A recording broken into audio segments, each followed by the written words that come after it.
Yeah. Okay. On to Save the Universe podcast number 32. It's been 3 weeks. 4 weeks? No. 3 weeks. 2 weeks for us, 3 weeks for you, or something, and whatnot. Yeah. Yep. Yeah, D&D has made it hard to schedule these. Sorry. D&D made it hard, and then also my personal life flared up with a huge flurry of activity around the 4th of July weekend and whatnot.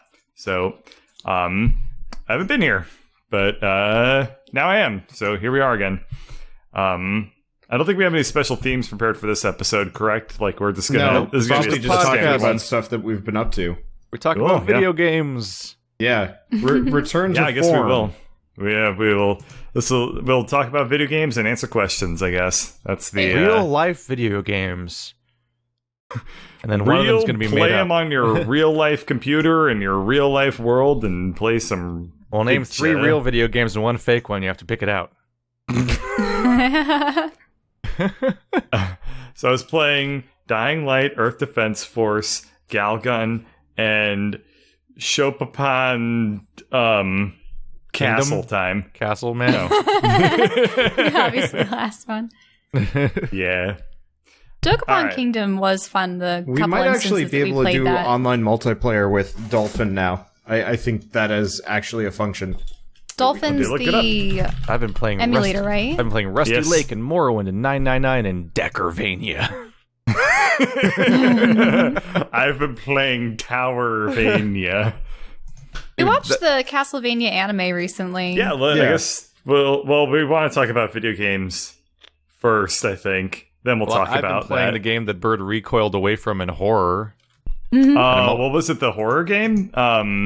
No, Did it start with Dr. a C? I also played Canarium, if you want to talk about that. I finished that. No, let's talk about Dr. Decker because that's funnier. But the other game you recoiled in horror away from was The Infectious Madness of Dr. Decker. Okay. I believe your response to it was "fuck that." Right, basically. It was a little bit more nuanced. It was fuck that. I'd rather play Night Trap. So it's And a what's the premise of this? strange game. So it's a FMV game where there's like pre-filmed people and everything in the whole thing. Mm-hmm. It very much is not related to Night Trap. I feel like there's basically been 3 or 4 types of FMV games I've heard of before. One of the big ones and one of the more obnoxious ones is like the QuickTime event FMV game where you're watching a real video of some person doing stunts or whatever, and you react press real quick and press Dragon buttons at the Quest. right time, and you have to do like the dragon game, where like you have to press the right button at the right moment to make them live, or it repeats over and over again until you do it correctly, like it's a freaking Pachi parlor. I had one of those on my Sega CD way back in the day. The other ones, like those like point-and-click adventure games, are actually a really manageable thing to do with FMV, kind of, because you just need a fixed camera angle and a guy that walks around a lot. But this one is one of the ones that's dialogue-driven instead.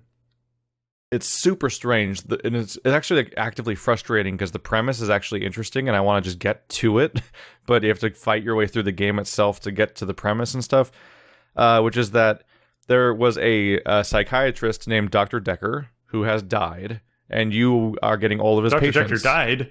Don't... Yeah. What? I'm out of alliteration. Oh, you're gonna... You tried. All you could do was literally say the words I said. But I said don't afterwards. I added 25% more to the alliteration. You added so much, and your contributions are very much valued. Your check is in the mail.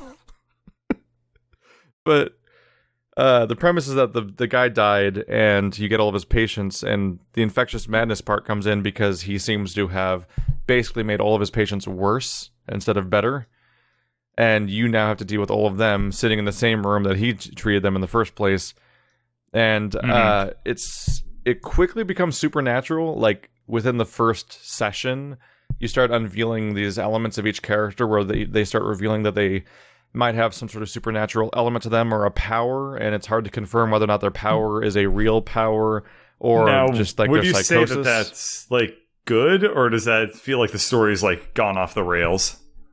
So for me, it's where it gets really interesting. Actually, is when you're trying to tell whether or not these people that believe they have these abilities have them or not, and and like they have these big elaborate stories revolving around their abilities and the tragedy they stem from, or whatever thing is going on around them. And you basically progress that more and more every day. And the game's divided into like 4 or 5 days, and each day an optional side character comes in for one session that you'll never see again. That also is essentially like a mini story about their particular ability, but not one of the developing people. But the important thing about the developing stories of the people that are there every day is that presumably one of them killed Dr. Decker. So you're trying to figure out who killed. So it's a murder mystery then. Yeah, so it's a murder mystery. But I've got a lot of mixed feelings about the game, though. One of which is the fact that the game has multiple endings in a number of different ways. One suggestion is that I don't know this one part for sure, but supposedly there's like a little bit of like Lovecraftian insight type thing going on, where the more you know, the worse it is for your own sanity. So the more you dig and more you prod beyond what you need to progress with the story, the more you might threaten to turn yourself insane, which is kind of a neat idea. That like completionism can be maybe a negative thing, but because I haven't quite finished it, I can't really confirm that part for sure. But something I have trouble with that I find kind of iffy is that it randomizes who the killer is. Right. Okay. So it's not the same story every time. So a different person's a killer every time, and I don't know which. Like presumably certain parts of the narrative like get slotted in and out based on whether or not that person is the killer that time, but it really just feels like everyone's getting clues all the time that point at them being the killer, and then the idea that one of them is randomly selected is kind of feels like maybe the clues aren't even like, it almost feels like you can't reliably try to piece anything together, and it's gonna almost just be like a blindside one, like, oh, apparently that guy's the killer at the end, but I don't know yet. But the biggest complaint I have with the game is that it's like Event Zero and these other games where you have to type directly to the character you're talking to by saying things to them, and like there's no dialogue trees where you click on a thing or whatever, and that can be really frustrating for similar reasons that it was when I played Event Zero, and Wander and Shell played that too, where like you were trying to talk to a robot by literally typing it on terminals and it would respond to you. And we never continued with that, and I really wanted to. It had a tendency to say completely nonsensical things and never understand what you're saying and stuff. It's not great. It doesn't get much better. I watched somebody play through that whole game, and Event Zero, very atmospheric, but then also not good. Yeah, and that's the whole thing that never really, I've never seen it done well yet, the part where you actually type at a person, because it's like almost impossible, especially since the people that try to do it are all indie games, so they don't have resources. This game tries to do that too, and what's really frustrating is if you try to form an actual question or talk to them like they're a person, they get confused because there's too many keywords popping up in the sentence you're saying, basically. So they can't process real language, really. So instead what's supposed to happen is that they will say stuff at you, and you're supposed to say keywords from their sentence back at them, like you're a Google search bar, basically. Oh. And then that triggers them saying the next thing. And it's really, at times, super awkward. Like childish, almost. It's kind of childish, but sometimes it's really awkward and like almost like patronizing how often they want input from you, because a guy will like sometimes someone will say one sentence and then the last 3 words are what you're supposed to repeat back at them, and you just do that like 4 times in a row, and I'm like, why didn't you just say all this in the row? Like you have to like prompt them with the end of their previous sentence just to make them continue talking. Like, so if they say, I have terrible nightmares, you can't formulate your sentence like, you have nightmares. You have to do like nightmares? You quickly realize that basically you just say nightmares at people over and over again. Like, it's like bad anime writing, when somebody will say something, then the other person just repeats the last word back at them like a question over and over again, and that's how the conversation flows. That is how the conversation flows, yeah. Yeah, and it just keeps, God damn it. Bird. But like it's like as if you were playing Mass Effect, and every single and the character would only ever say one screen of dialogue at a time, and you'd have to prompt them again. The idea of Commander Shepard just constantly parroting back at people is magic. Yes. Just over and over again. But over and over again. But the game contradicts itself a bit, because at times it contradicts itself. I thought you I thought you were being clever for a second there because their last game was called Contradiction, but instead you're just being a dick. Being a dick, yes. Yeah. Oh, we had to start the podcast with this. I'm gonna have to live with this for the next 2 hours. No, it's fine. It's not funny anymore. We will be moving past this. They do the one dumb gaff. So for a large chunk of the game trains you that only saying one keyword back to them works, because if you try to talk to them normally, they do like get confused and you have to try again over and over again. But eventually you'll hit a point where keywords don't work and you have to write a full sentence word for word in order to trigger the next thing, and it's like they can't decide which way works necessarily. It's actually what killed Event Zero for me, because I'd be like trying to ask like innocuous questions and it would like get legit mad at me and like start threatening to kill me, and I'm like, but I'm just asking like, where's the bathroom? I want the premise of that game. So that also happens in Decker in a really bad way, where you'll say something at a person, but they don't have progress gates in the conversations where you have to unlock them in order. Mm-hmm. So if you say the wrong keyword, you could suddenly prompt something from way later in the conversation that you didn't build up to at all, and not know how, and you can't. And because the game just quotes you, it tells you what questions you've asked and has to ask next to them to say which ones might be important and to follow up on later because I uncovered something. So you accidentally sequence break the dialogue. Yeah, you can sequence break the dialogue. What's happening? You can sequence break the dialogue, and the game won't tell you what it thinks you said. It'll just quote back what you said and not tell you how it interpreted that. So you'll skip so far into a conversation sometimes and not know what the game thinks you said that got you there. And it gets, on the other hand, it becomes really easy to speed run because you can just like say like the last thing you need to for every single dialogue and then beat the game in like 10 seconds. Yeah, but it becomes a problem. Because, like, you have, like, for example, one character is there because she murdered her husband. Like, that's the immediate premise. But you're trying to investigate the murder of Dr. Decker, and how do you differentiate which branch you're going down half the time? So, like, if you say a word like murder, it could go down either direction very quickly. And then, rather frustrating, though, there's even moments where you'll accidentally ask her about one kind of murder because, like, her husband or Dr. Decker or the other one or whatever, and then you'll try to go back and try to go down the other branch, try to figure out how to ask them about the other murder, and you can't figure out what phrasing will make her not go back to the same branch she keeps going down over and over again, because they'll make the mistake of having this keyword-driven dialogue system where multiple related topics come up that are hard to differentiate each other from each other with the keyword system. So it's like it's a really weird, messy system, and I'm compelled by the story. So like I wish it was a Netflix series. Yeah. I almost would just prefer if games that did that were like kind of self-aware, that it's like, by the way, this is broken, so if you just like ask everybody murder, eventually you just win. Yeah. Or just like very clearly like knows that the context-sensitive dialogue system can be really broken. So if you try and game it, you just get dumb endings. Or you just guess the murderer and then it just ends. Like, you did it. Yeah. Congrats. So for me, the thing is, like, a game like this, if it's going to lean into this gamey stuff, it needs to really capitalize on the gaminess in a cool way to justify its existence as not being a movie. Otherwise, I find myself just thinking like this would be a nice story to experience as like a cheesy low budget Netflix series I just watch real quick, as opposed to brute forcing through it the way I do. That versus like Until Dawn, because personally, I almost would prefer to watch Until Dawn than play it. See, Until Dawn is so choice-driven and so variable that I've actually watched multiple other people play through it specifically because of the variability. I guess that is a good point. Now that I'm thinking about it, it did have Until Dawn is undisputably gamey and interesting to watch because like it's demonstrably was a really popular Twitch and YouTube game for a while because people were so into the variability it had. That was cool. But this game, you're just unlocking linear dialogue choices for the majority of the experience. And just fighting for it, really, like just trying to fight your way through the game as it won't give you the next step a lot of the time.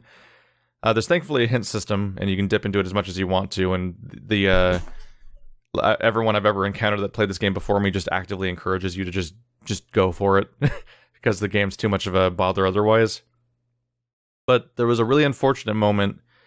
This is minor spoilers for early stuff, so skip ahead a few minutes if you're listening to this and want to check out the game yourself. I don't think anyone in this podcast is interested. But one of the characters' power is that he loops the same day over and over again, like Groundhog's Day. And so he has to find the trick that will let him go into the next day over and over again. because something will let him move forward. It suggests that it might be grief related, and every time he finds a way to move on past his grief, he finally progresses a day and stuff like that.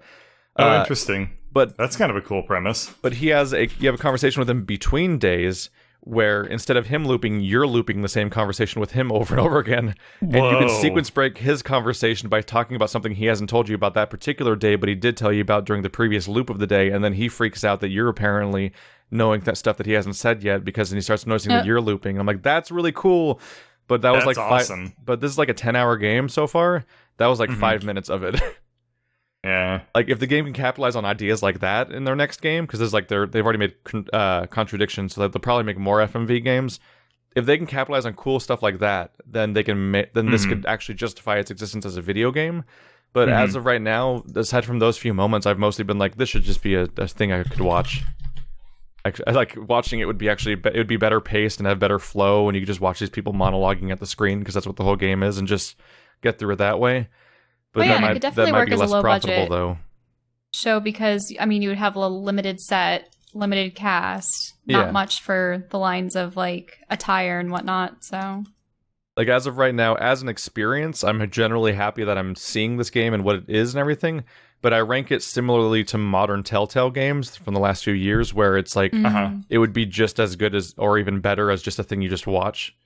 And that's hard to convey to an audience when you're doing a Let's Play, because they are just watching it, so they don't know what your frustration is necessarily, because they're just watching it passively, so it doesn't come through that way. But yeah, that's an interesting, weird, memorable game that is deeply flawed, I think. And we'll see how their future goes, because they seem to keep making more of them. It's long too for that genre. I wonder if anyone will map it out eventually. All of the like outcomes and responses and such, but almost do you certainly, feel like, yeah.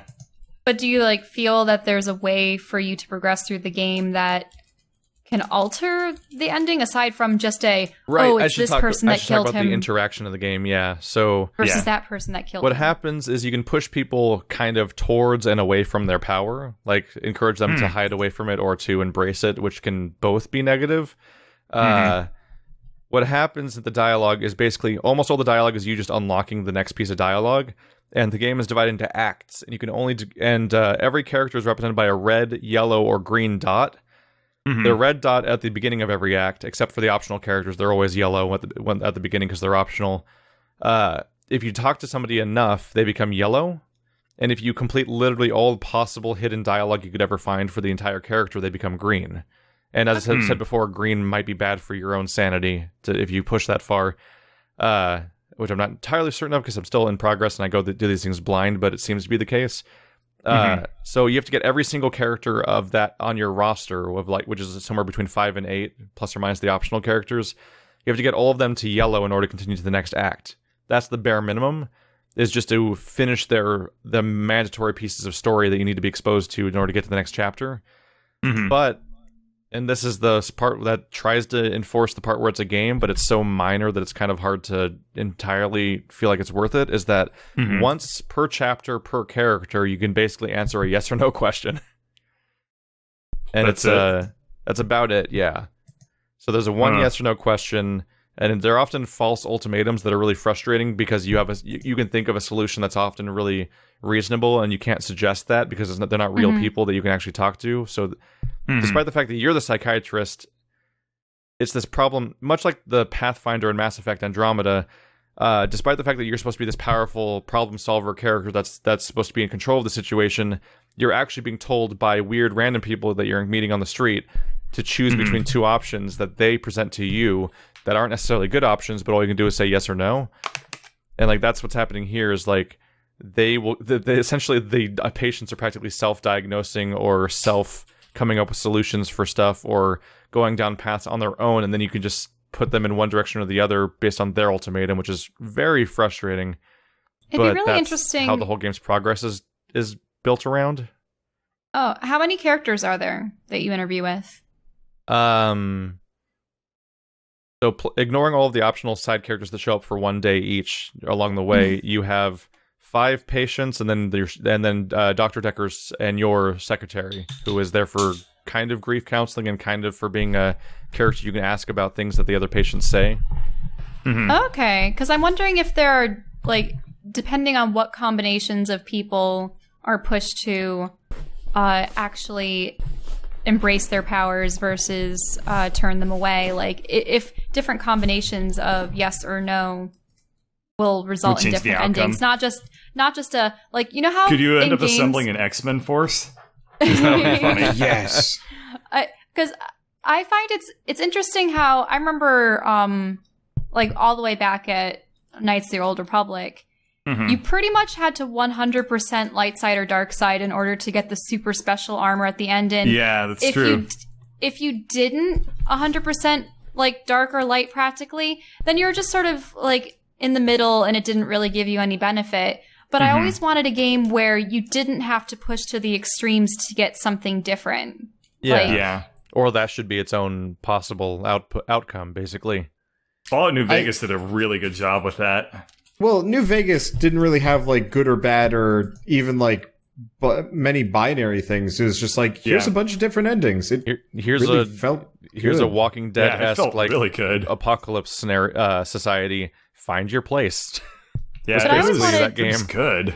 So the way they phrase it on the website is multiple endings. Find out who done it and what happens to you and your patients. So I think what happens, because I haven't reached the ending yet, is I think it's a modular ending where there's, of course, the part of figuring out who committed the crime in the first place, but I think there's an individual separate ending for yourself and each of the individual people that throughout the story that that might be able to go either way independent of each other.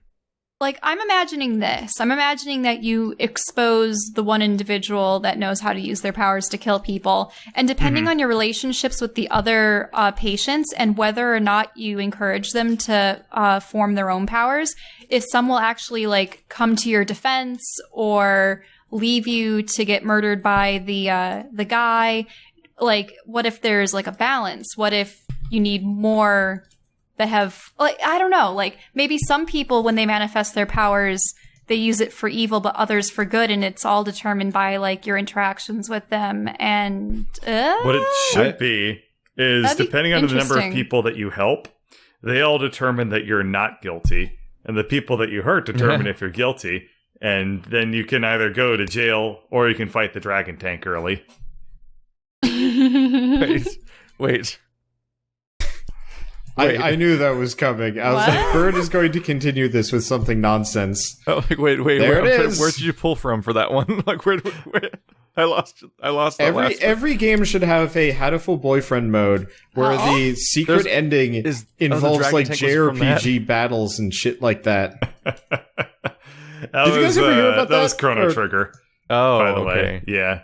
I know Hatoful Boyfriend has the thing where you're supposed to play it multiple times, and then once you played it a few times, it starts unlocking wildly different endings to the point where, like, you start changing protagonists and playing epilogues, and it goes completely insane. Yeah, really? So, shit! I need to play more Hatoful Boyfriend. We need to play more then. I would be down for getting a group together and just voice acting our way through the entire thing. That'd be so much Let's fun. play Hatoful Boyfriend. Let's do it. Let's do it. Okay. I'm solely game to do that. That'd be fantastic. Not to spoil it, but the like secret last ending, the game changes. Like, it's not a dating sim anymore. I didn't know that. Yeah, I didn't know that at all. The game it's one of those meta games where they know that this genre is played a specific way, so they built wildly crazy secrets into the concept of you playing it like people normally play visual novels. That's interesting, because I unlocked one of the most boring endings to that game, so I was like, we got like the teacher. We got the teacher. That was terrible. I think the default. It might be the Undertale of visual novels. With its weird meta commentary of the mechanics of its own genre. Okay. Yeah. I don't want to be spoiled on it anymore. No. It's we'll okay. None of us have played it that far. And then maybe we can play her story together. We've only played it once on Pigeon mode, right? Okay. I've never actually seen them as humans. Can we change games? We should get together and play her story sometime. Yes. What do you want to talk about?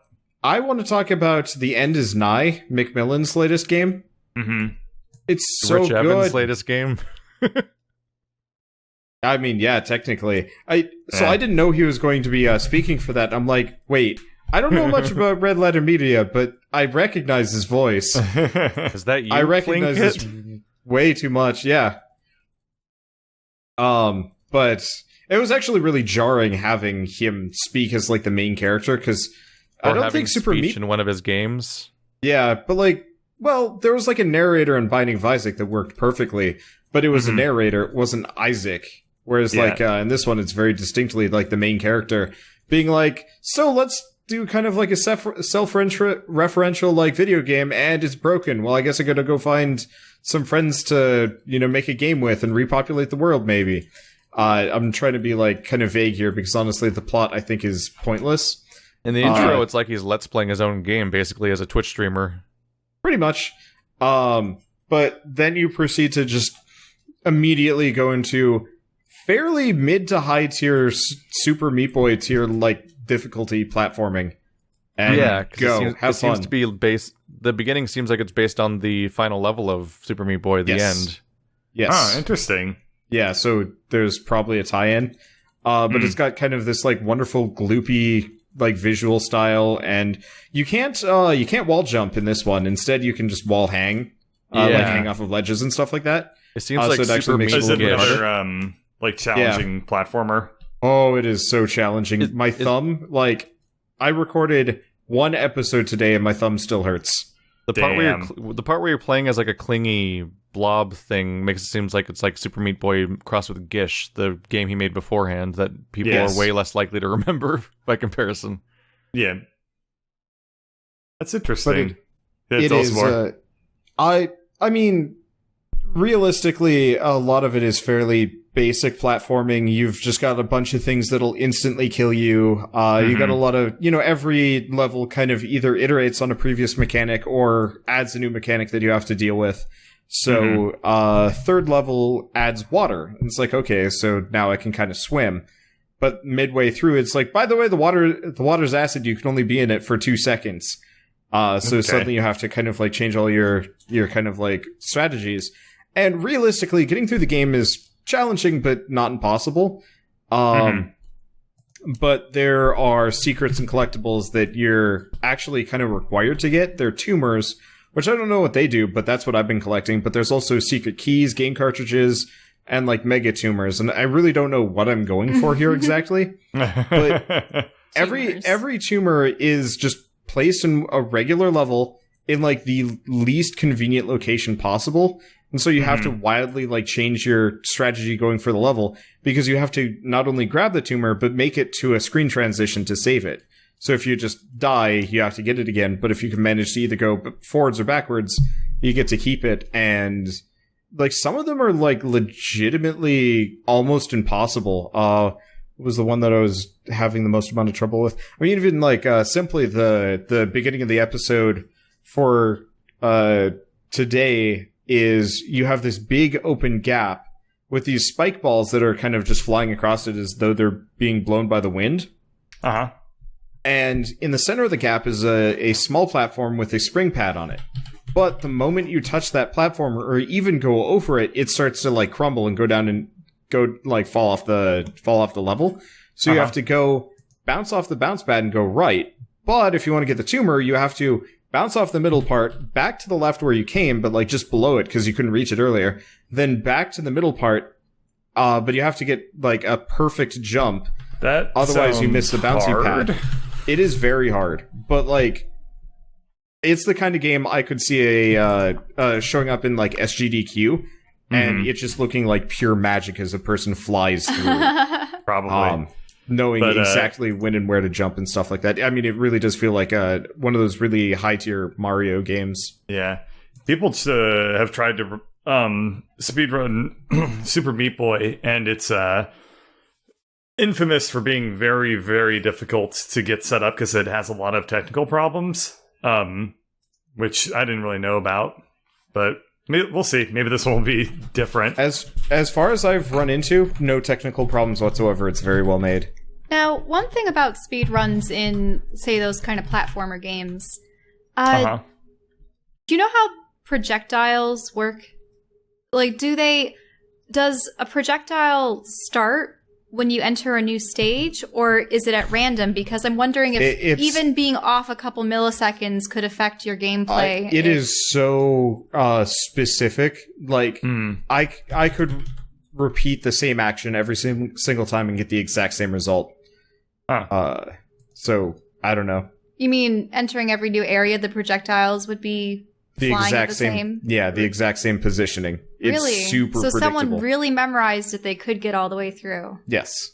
Okay, because I was always worried that, someone had practiced so hard, they're able to get through it, and then, that projectile is a couple milliseconds off, so, your nicely timed jump fails. That can definitely happen in a lot of different video games. I don't know specifically about the one Wander's playing, but that's just, you either learn how to get around it, or you learn how to manipulate the RNG, or you... Wait. Yeah, you have to just wait for the projectile to get in the right spot, which could cost you a couple seconds. Yep. So, depends on the game, depends on the runner, what they want to do. Yeah. I specifically hurt me in ways I'll never forget. Yeah, well, if you play this one, it'll hurt you the same way. It was my second Patreon game. Oh, ooh, yeah. You sad banana. Right after the original Crash Bandicoot, which is also brutal. The Crash Bandicoot games are so hard. But the first one's like uncontrollable. It's terrible. It has fixed camera angles that are really badly chosen, and like a really weird acceleration deceleration issue with its movement that makes its jumps really unintuitive. And then you get to the bridge with the turtles. That is bullshit. I was watching Donkey try and get through that on the remake. Have you touched the remake yet? Is that any better? Or I have never touched the remake. No. Okay. I'm just waiting. Growing up, I only had an. Waiting for the fear that the Patreon just chooses to do that whole remake as a thing. I have been handpicking my games. I'm like, here's like 5 options of games that I actually want to play. Please choose. That's no probably longer the best way to do it. My first game was Metro 2033, which was great. The second one was Momodora, which was great. And then I think my third one is Metro Last Light, so it's kind of a nice way of going through that giant backlog of games that I would love to play someday. Poor State of Decay has been in every single one of those. Yeah, you've been doing it for what, 3-4 years? 19 Patreon games. Ooh. It's Crash Bandicoot, Super Meat Boy, Far Cry 4, Undertale, Antichamber, Factorio, FDL, Oxenfree, This War of Mine, South Park, StarCraft 2, Alien Isolation, Portal, The Super Mario World, Hand of Fate, Doom, System Shock 2, Horizon Zero Dawn, Morrowind. Really fucking far in Morrowind now. It's a long-ass game. Oh, it is a very, very long game. It's cool. Now, I like it. But... Is that the game where if you just keep jumping, you can jump higher and higher? You get to jump gooder. Yeah. I love that mechanic, and I'm so sad nobody else does that. You jump more to jump gooder. System? Yeah. It's... Might as well talk about Morrowind, because I've been playing it for like the last 3 months, and we haven't talked about it yet. But okay. That game is the most bizarre, weirdly balanced hodgepodge of just ideas. That's not an unfair way of describing it. Yeah. That is very true. Like, the franchise is an interesting paradox where the sequels basically shaved off all the boring things and as a result made the franchise boring, paradoxically. Yeah. Because all the boring stuff was what made the series not boring before. Because there's a lot of weird, boring things in Morrowind, but it's so charming and interesting as a result. Like, one of the things is that you don't get quest markers because they hadn't even, like, invented the idea yet of a compass that tells you where all your quest locations are to run towards. Like yeah, so you'd have to, like... find them. Yeah, you... Organically. Like, yeah, you guys have been playing Dead by Daylight. I mean, sorry, Dying Light. Dying Light. His names. And yeah, like every 2 seconds you're opening another map and looking at the quest marker and like you're just running in straight lines towards things. And that's how modern quest games work. And frankly, they'd be almost unplayable without the quest markers in their current build because they need to be built around the idea of finding this stuff organically in order for that to work.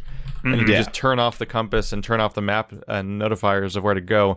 It'd be very hard to beat almost any game of that has that kind of quest system because they don't have the old Morrowind, like, detailed explanations of what to do and where you're going and stuff like that. Like, I think Prey is one of the only ones where you could, like, actually play the whole game via opening your objective screen to read the explanation of where to go and then going there on the map.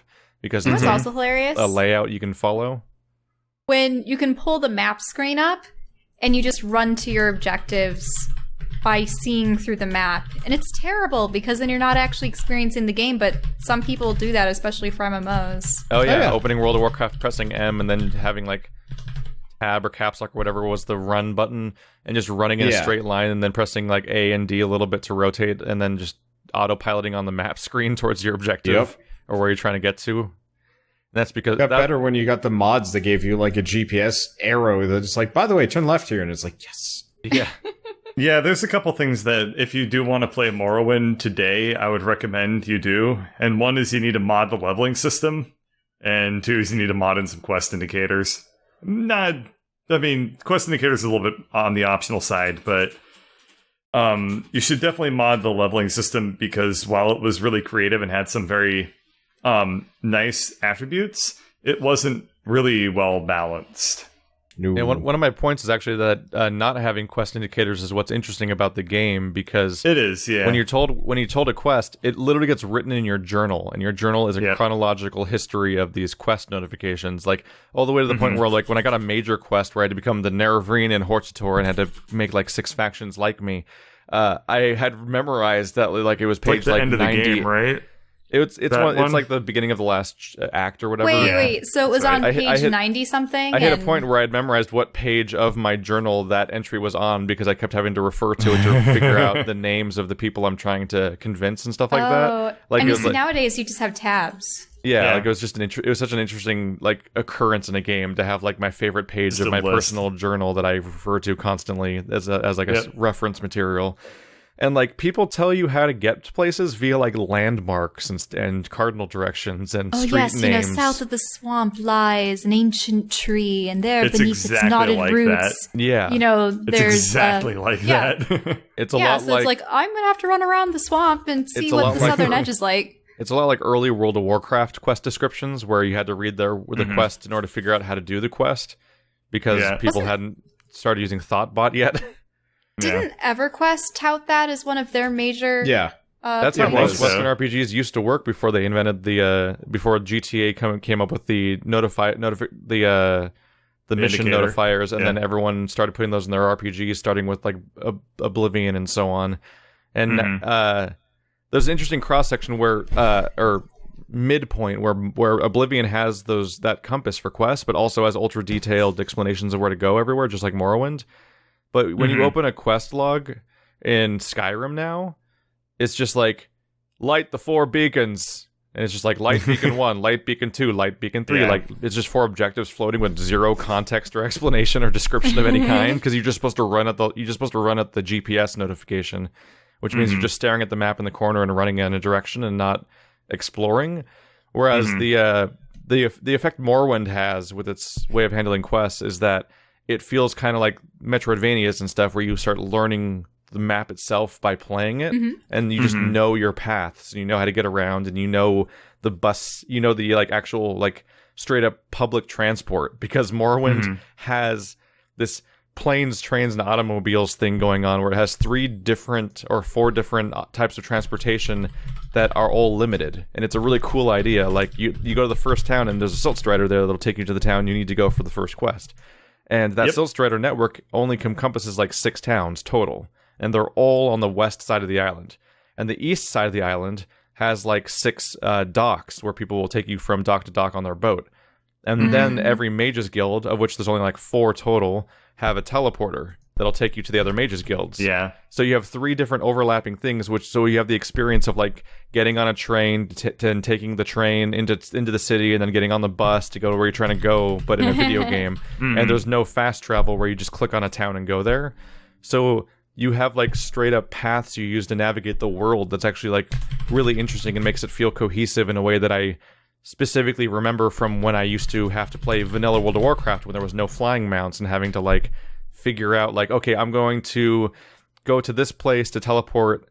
I basically need to like, I think there was like Mage Guild portal, so I'd have to teleport from I'd have to teleport or something like that directly. Oh no, I had to take a flight path from like Thunder Bluff to Orgrimmar, the capital of the Torrent, the capital of the orcs, for example, then go outside of Orgrimmar and go to a Zeppelin station outside and get on the Zeppelin, and then that would take me to Undercity on the other continent. And like there was multiple, like there was a boat system, a Zeppelin system, and a flight master system that was all independent because you didn't have flying mounts, and that was like it made you learn the world in interesting ways, and that's the thing that's kind of missing nowadays. And I mean, I think it's been addressed often where it's sort of like the instantaneous, gratification that comes with games nowadays. If something is too difficult, or if you actually have to like enjoy the surroundings or the lore and everything, it's suddenly, it's not fast enough, Yeah. At the same time, I can totally understand like modern convenience. Like Skyrim is not interesting enough to justify having like to work to find around. A place. Yeah. Because all of the levels feel kind of the same. Snow. But it's also not interesting because they didn't have to design it to be interesting anymore. Because you're just going to stare at a notification or run at it. It's like the difference between Horizon Zero Dawn and Zelda. Zelda is a fascinating location to explore in Breath of the Wild.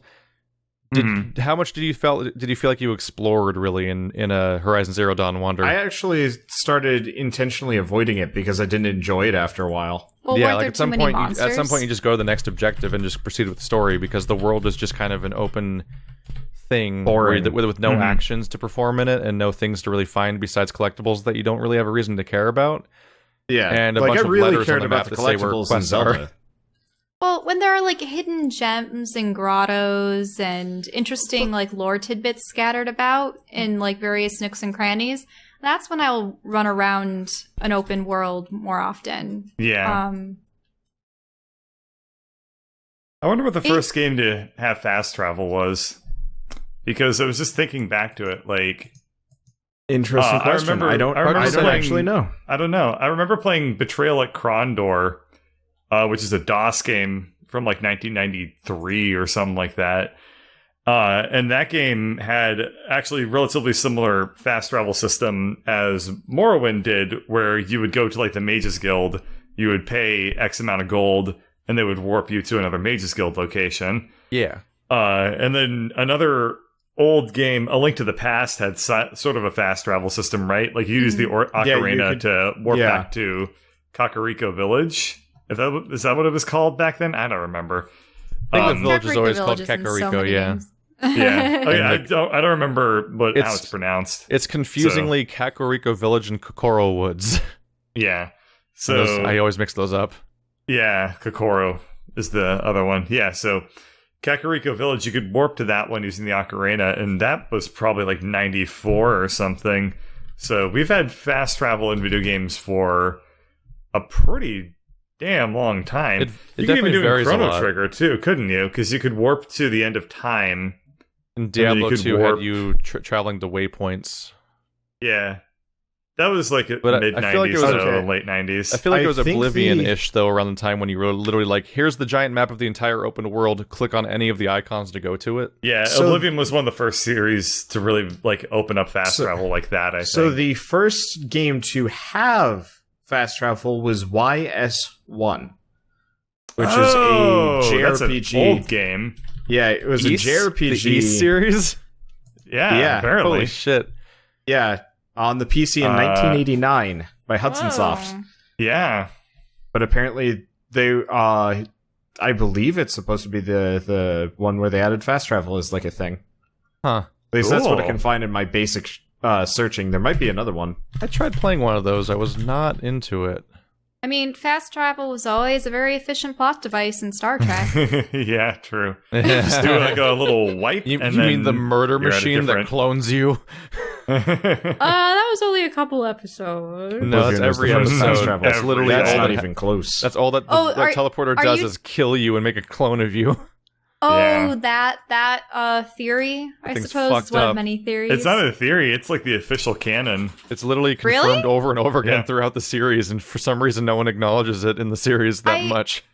I've watched so many episodes of Star Trek, and they've never discussed it.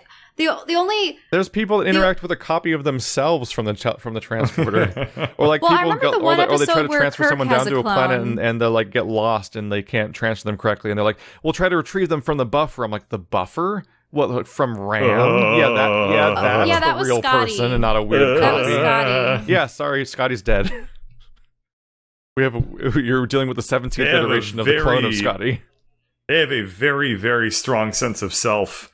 Man, this just reminds me of the Prestige all over never again. use a teleporter. Yeah, it is like the Prestige. The only Like form of exactly like the teleportation that's not terrifying is like a mage portal.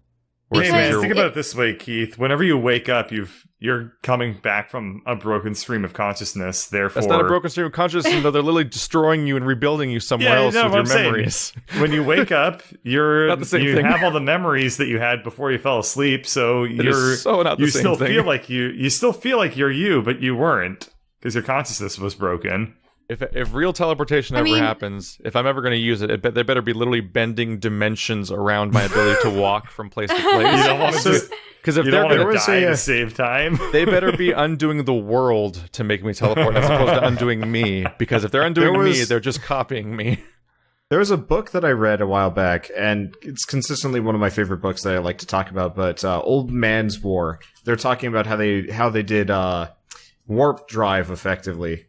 And the answer was they figured out how to fold space, so they more or less overlay one location in the universe on top of another, and then that was how it worked. Which was, I mean, it's honestly complete bullshit, but I was like, that's actually kind of comforting. And they're like, well, the other alternative is you actually bop from one parallel dimension to another one where you're there already, and it's just like, that's terrifying. Or just the idea that some sort of Lovecraftian dimension exists in between, and you're crossing through it every single time. Some movie or something dealt with that kind of idea, where some supernatural-ish way of getting around was actually kind of having some horrible thing on the fringe all the time. Actually, that's actually happening in my story.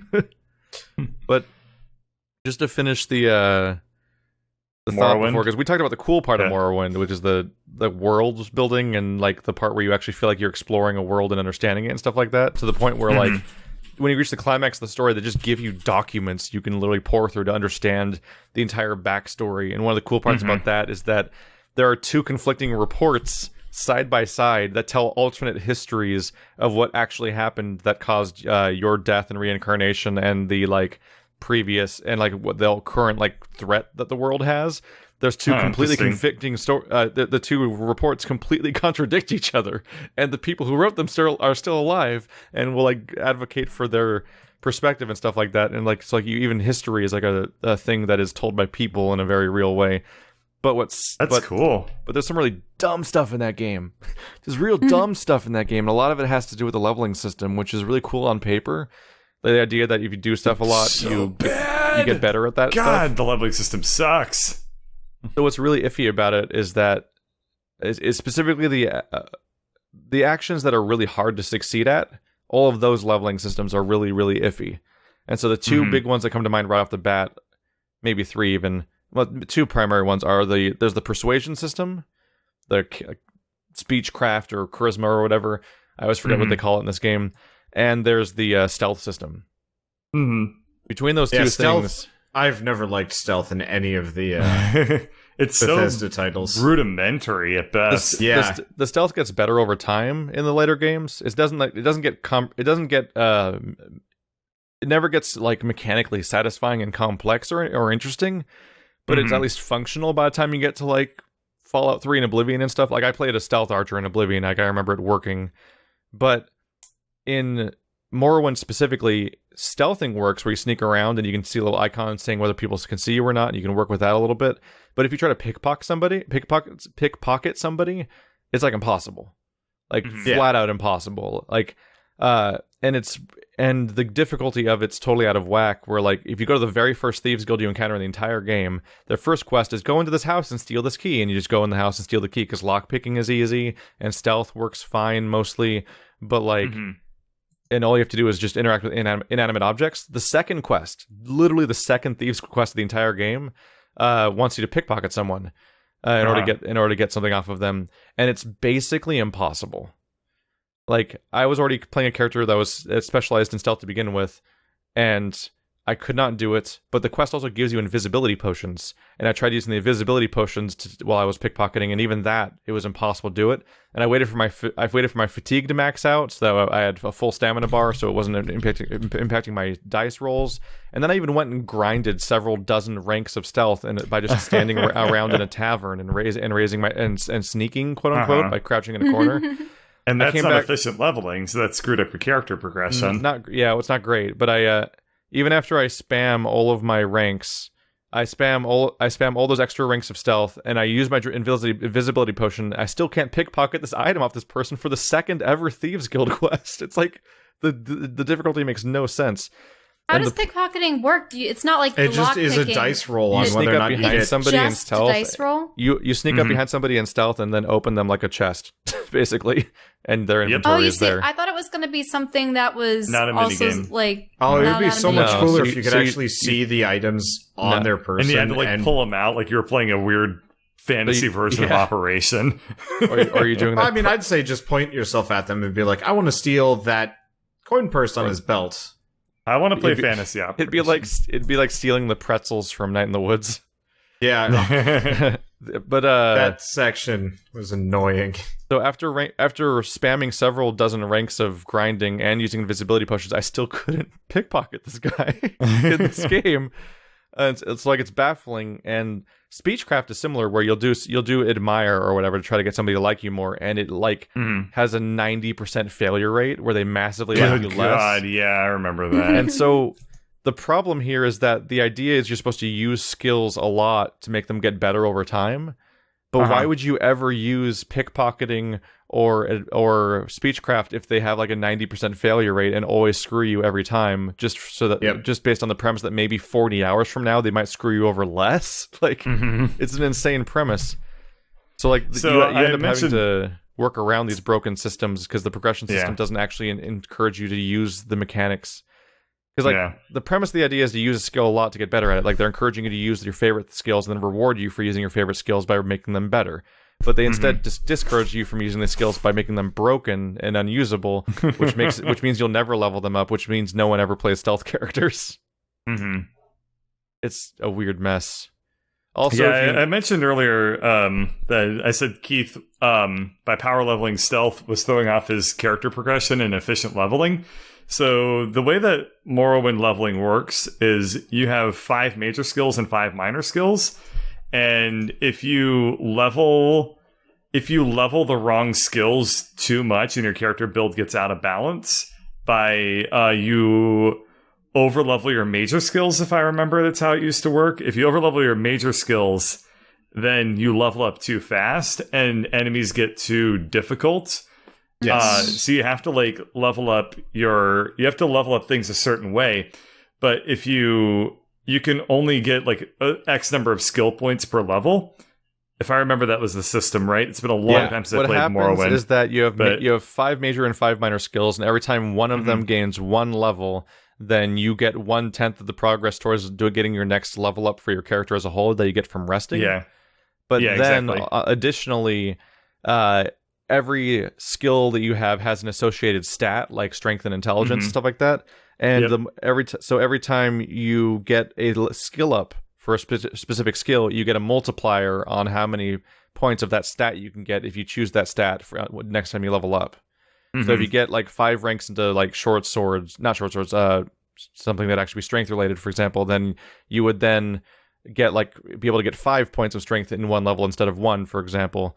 And that creates another issue where if you level up more than 10 skills in a row without sleeping, then you just miss out on future multipliers because it doesn't account for them for future levels. And those are permanently lost. They're permanently lost, yeah. Although I've had no trouble maxing out over half of my stats at being 100 already, so it's not a big thing, tough. But it's really, it just sticks in your craw a little bit. Yeah. Because you get just really annoyed. Because it's why can't I just level normal? So it's if you're me, then you go the entire game and you never jump, for example, because you think if I jump too much, I'll level up my jumping skill, and then that will throw off my character's major level, and then I won't be able to fight things as well. Yeah, it's super absurd. And it's super mixed though, because if you build your character with a synergy, it actually works out. Because I think I forget. It was either running or jumping or something. I think speed was the prerequisite stat for short swords, and I was using a short sword character. And I think it was either acrobatics or athleticism, which are jumping and running. One of them was the same stat as my melee stat. So jumping or running a lot would give me a multiplier on leveling up that stat, which would give me a higher multiplier for attack. So like it's really a weird, complicated system. But you talked about the really overleveling weird thing, and that actually raises a new balancing problem the game has, which is that first of all, if you install the expansions with the game, which is how it's normally sold nowadays, it's so messed up. Yeah. So the moment what happens is every single time you go to sleep, there'll be a dice roll that's very likely to happen. Like it's not a rare occurrence, like a very common occurrence is that the dice roll comes up that you get attacked by assassins in your sleep. It was like 100% for me. Every time I'd start that game, really I'd be afraid to sleep. So it's like really common. I would like the sleep near guards and shit. In the tribunal expansion, even a safer location wouldn't help. No, generally not. The guards would just stare at me. They'll attack you in your sleep, or they'll attack you in a cave or obscure locations anywhere. What happens is that Morrowind has a really cool story, which is that you are a character taken out of jail by the Imperial government to basically impersonate a prophet. Is more or less what happens. And as the story develops, it might be pointing more towards the idea that maybe you're just genuinely the prophet, or like you might actually be this character that everyone thinks that you're pretending to be, or not. Like all the way down to the end, like I faced down against the final villain guy, and he asks you like, "Are you really the reincarnation of my old friend or not?" And I literally answered, "I don't know." I know as well as you do, all the way down to that point, because even I don't know by the end. But isn't that called the self-fulfilling prophecy, when by stating that something or someone is supposed to be this or that, it pushes them towards that? More, self-fulfilling is more like saying something's going to happen and then it happens, but it's usually because you will die if you go to Arby's later. Yeah, but like self-fulfilling prophecy is usually used as like a cynical way of like self-defeat and self-sabotage. Yeah. Okay. Like, I'll never accomplish anything in life, so I'm just going to sit here forever, which is how I ensure I never accomplish anything, that kind of stuff. So what's interesting, though, is that as you're impersonating this prophet for the help of the Empire, what ends up happening is that people get mad at, like, various people get mad at you and see you as, like, a heretic and things like that. And a fraud! So logically, you should have assassins come after you. The problem is the Tribunal expansion and the Blood Moon expansion, they both exist in this world where they just assume that they literally could only exist being consumed by players who already beat the entire main story and nothing else ever. So they literally just don't account for the idea that maybe you haven't already beaten the story in this game that the expansion's installed on. So these assassins will start murdering you the moment you land on the island, when you don't even know like that you're supposed to be the Nerevarine, and no one knows that you even are trying to be it. You haven't even built your reputation yet. You literally like you're in like some scraps and stuff like that, and they just murder you immediately in your sleep. And if you fight them off and kill them successfully, you get their stuff, which is problematic. Which breaks the game. Yeah, the Dark Brotherhood. I was playing I was conveniently playing as a thief type character, not knowing that any of this was going to happen. So having hyper powerful thieves essentially break into my home and try to kill me, if I kill them, I get like stuff directly related to my build. So they all drop light armor and short swords. They dropped. So I got the entire Dark Brotherhood set several times over early in the playthrough, and they dropped the Daedric Wakizashi, which is one of the most powerful weapons I've ever seen, and I'm still using it. Like it's something that was available early in the playthrough because they were attacking me in my sleep, and I'm still using it now. Like while I've beaten the main story and I'm going into an expansion because they just would drop that for me, and it's more powerful than anything in the game. There aren't level prerequisites for high-level gear and weapons? No. So they're very freeform. They scale with your level. It's sort of. Yeah. So they scale with your stat that's related to their use, basically, like speed or strength or whatever. It's actually one thing I rather liked about the games. Stats, but the enemies are supposed to be scaling with you is the problem, and the expansion breaks that by not even considering what level you are. Okay, because in some games, I will find like a really nice weapon or item, and it's like, sorry, you can't use this for another 10 levels. It's like, okay, nothing it'll like sit in my inventory forever. Yeah, it doesn't exist in those games. I was like that in Morrowind, because I used to start it over a lot, because I'd mod the shit out of it, and then be like, oh, wait a second, like, this isn't going to work. I have to start over now, because this is before it was like really stable. which was fine, but so in my case, I knew exactly where in the I'd say within half an hour of the starting town, I could gear myself out with end game gear just by knowing what to pick up and hide in what corners and dumb stuff that you shouldn't do. And I was just like, this is perfect. Mm-hmm. I liked it. I remember I screwed. Yes. In Oblivion, you could do something pretty similar, where that always shipped with the what was it? The not the Shimmering Isles, but there was another expansion pack where you gained this holy armor, and it was so powerful, and you just could basically go out and get it right away.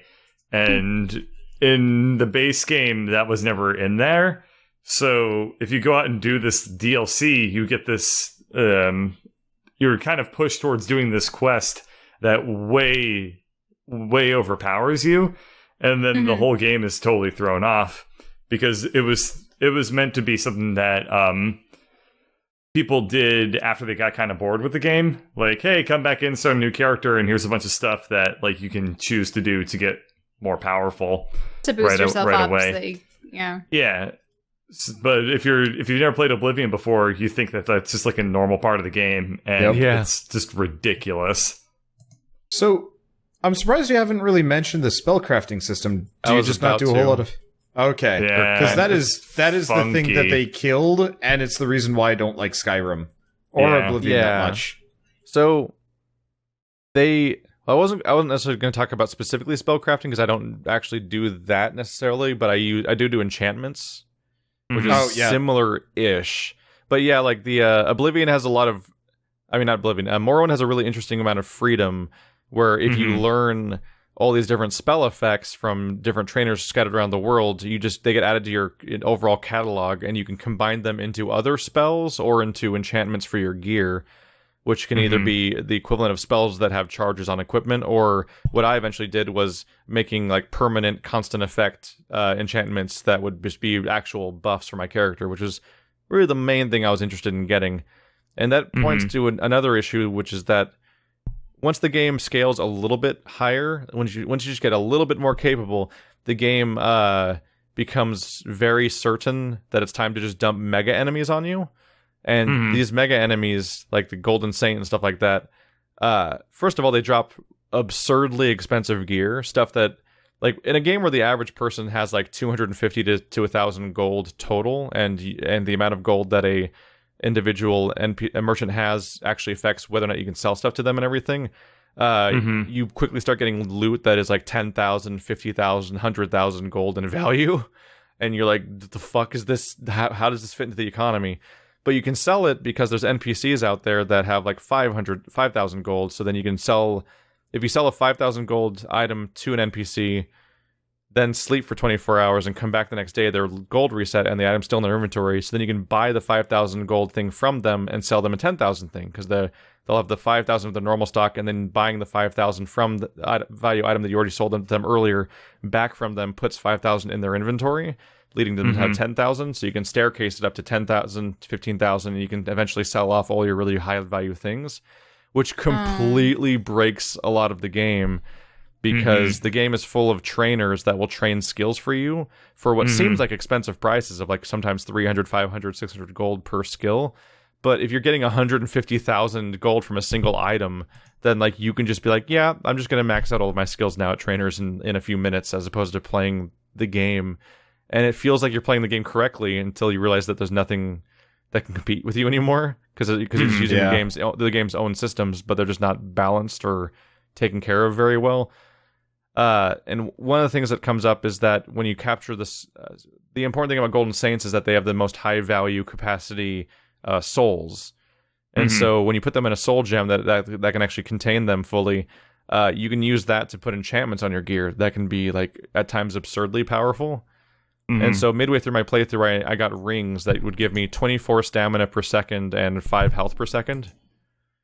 So in a game, this is a game where you have 200 health, where I was getting 5 health per second as an auto recover. That's first-person shooter levels of health recovery in a game that's not about having that kind of health. And my stamina recovery was so fast per second that not only would I never lose stamina from running or fighting, but people could curse me to lose as many as 20 fatigue per second. That's supposed to be crippling, and it wouldn't move my meter.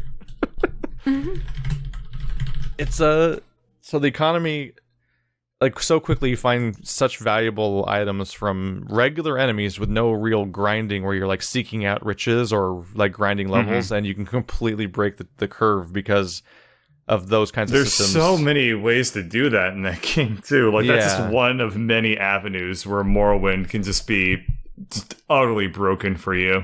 And it's my favorite modding really saved that game. Yes. If it didn't have modding, that game would have been it's so awful. Messy, man. There's it's so many rough edges. It's such a double-sided blade, right? Because on one hand, the freedom is what's most appealing to people, the fact that you can do crazy stuff like that. The problem is the game doesn't seem to be fully where you can and doesn't take it into account correctly. It makes me wonder what they did for ESO, since it's a MMO and there are probably stricter rules. Very strict, yeah. Yeah, it's so strict. You can't do spell crafting. The enchantments are very, very defined. I mean, it's much closer to WoW than Morrowind. So I wanted to talk about the spellcrafting system a little bit, because I guess you never really ran into this, but so it kind of had this like basic formula system where like different effects would have higher or lower costs depending on like how long the duration is, how wide the area of effect is, so on and so forth.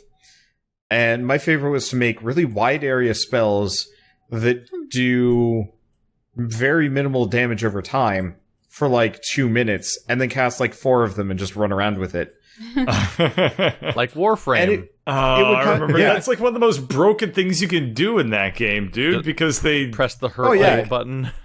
Yeah, it was. I mean, it was stupid, but I, as a 7th grader, I felt so clever when I found that out, because I was just like, "This is like I am literally just like the destroyer of worlds." And then I'd accidentally kill a town, and I'd be like, "Wait, shit! I probably didn't want to do that." Wait, what? It just sounds kill like all the NPCs. Oh yeah. Oh yeah. You don't know that? Well, I've seen Walker play a little bit of it, and I've only played the beginnings of Elder Scrolls games because I was either using other people's PlayStation systems, so it was like just a fun, hey, let's see you create a character and maybe get through the intro, and then never getting farther than that kind of thing. And not only can you kill NPCs in these games, but oftentimes being able to do that kind of stuff and play fast and loose with the game having to adapt to how you react to it. Much like Does it affect your reputation and other things too? Bounties on your head. But being able to do this stuff is like when the games are at their best, is when the game is like adapting to your decisions dynamically and having to work with that. Like one of my favorite moments came from when I for an early Patreon thing back when I was doing the sponsored hour stuff, and unfortunately led to an unfinished series. I started playing Fallout 3, and I was just being a dick. I was just being completely self-serving, just treating like everyone picking on me at Vault 101 like conditioned me to do that or something. I got to I got to Megaton, the infamous like blow up a full city, and the guy's like, hey, you should blow up the city, we'll pay you and stuff. And I'm like, all right, I'll blow it up. And then but my character wasn't capable of dealing with the bomb itself to actually blow up the city. He didn't have the skills for it. So then it's like, oh, well, we gotta go find the local drug dealer who will supply us with the mind-altering substances that give us temporary boost to intelligence so we can like blow up the bomb and stuff like that. So I go to the bar and I talk to the drug dealer guy. He's like, shit, don't talk about that here. Just meet me in the water place at night and stuff like that. So I meet the guy in the water place at night. And he's like, you got the drugs? He's like, yeah, I got the drugs. And I shoot him in the face. I took the drugs and then I blew up the town.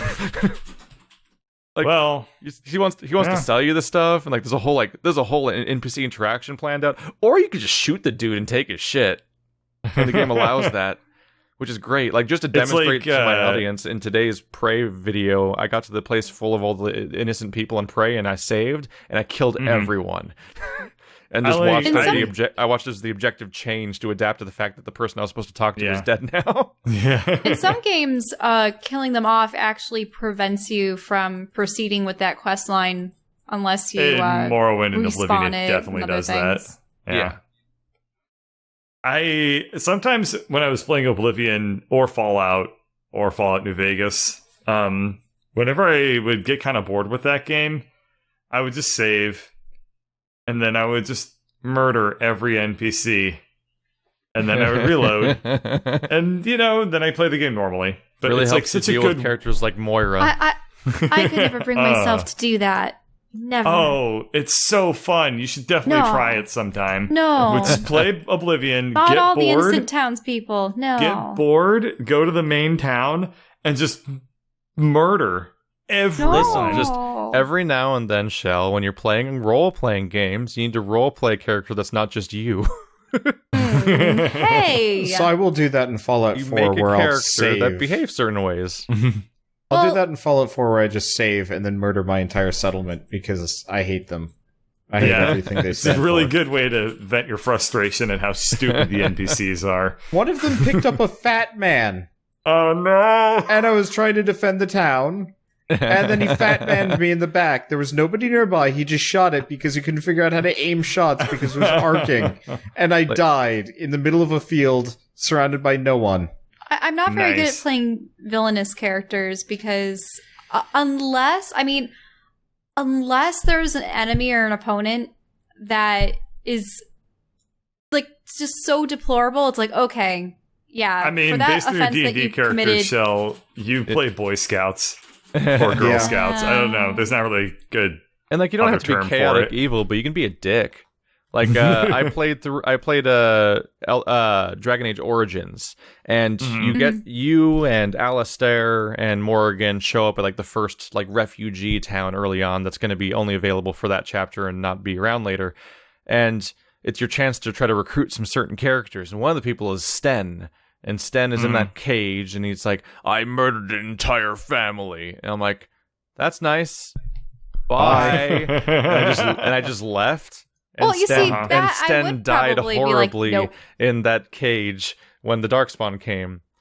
But like, Sten's a recruitable party member, so like everyone knows he's a party member, and they all like, everyone pushes deeper because like I'm gonna like either because they're like all creepy, lawful, good paladin like Boy Scout Captain America man and just push way too hard with why that stuff. did you murder them? Kind of thing. Yeah, or And then you because get the whole they're story. like, or they're metagaming and they just know the person's a party member, so they're like, I'm going to recruit this guy, I got to keep talking to him, or like I'm a quester man and I got to do every quest no matter what, as opposed to making role playing decisions about whether or not to do them in the first place.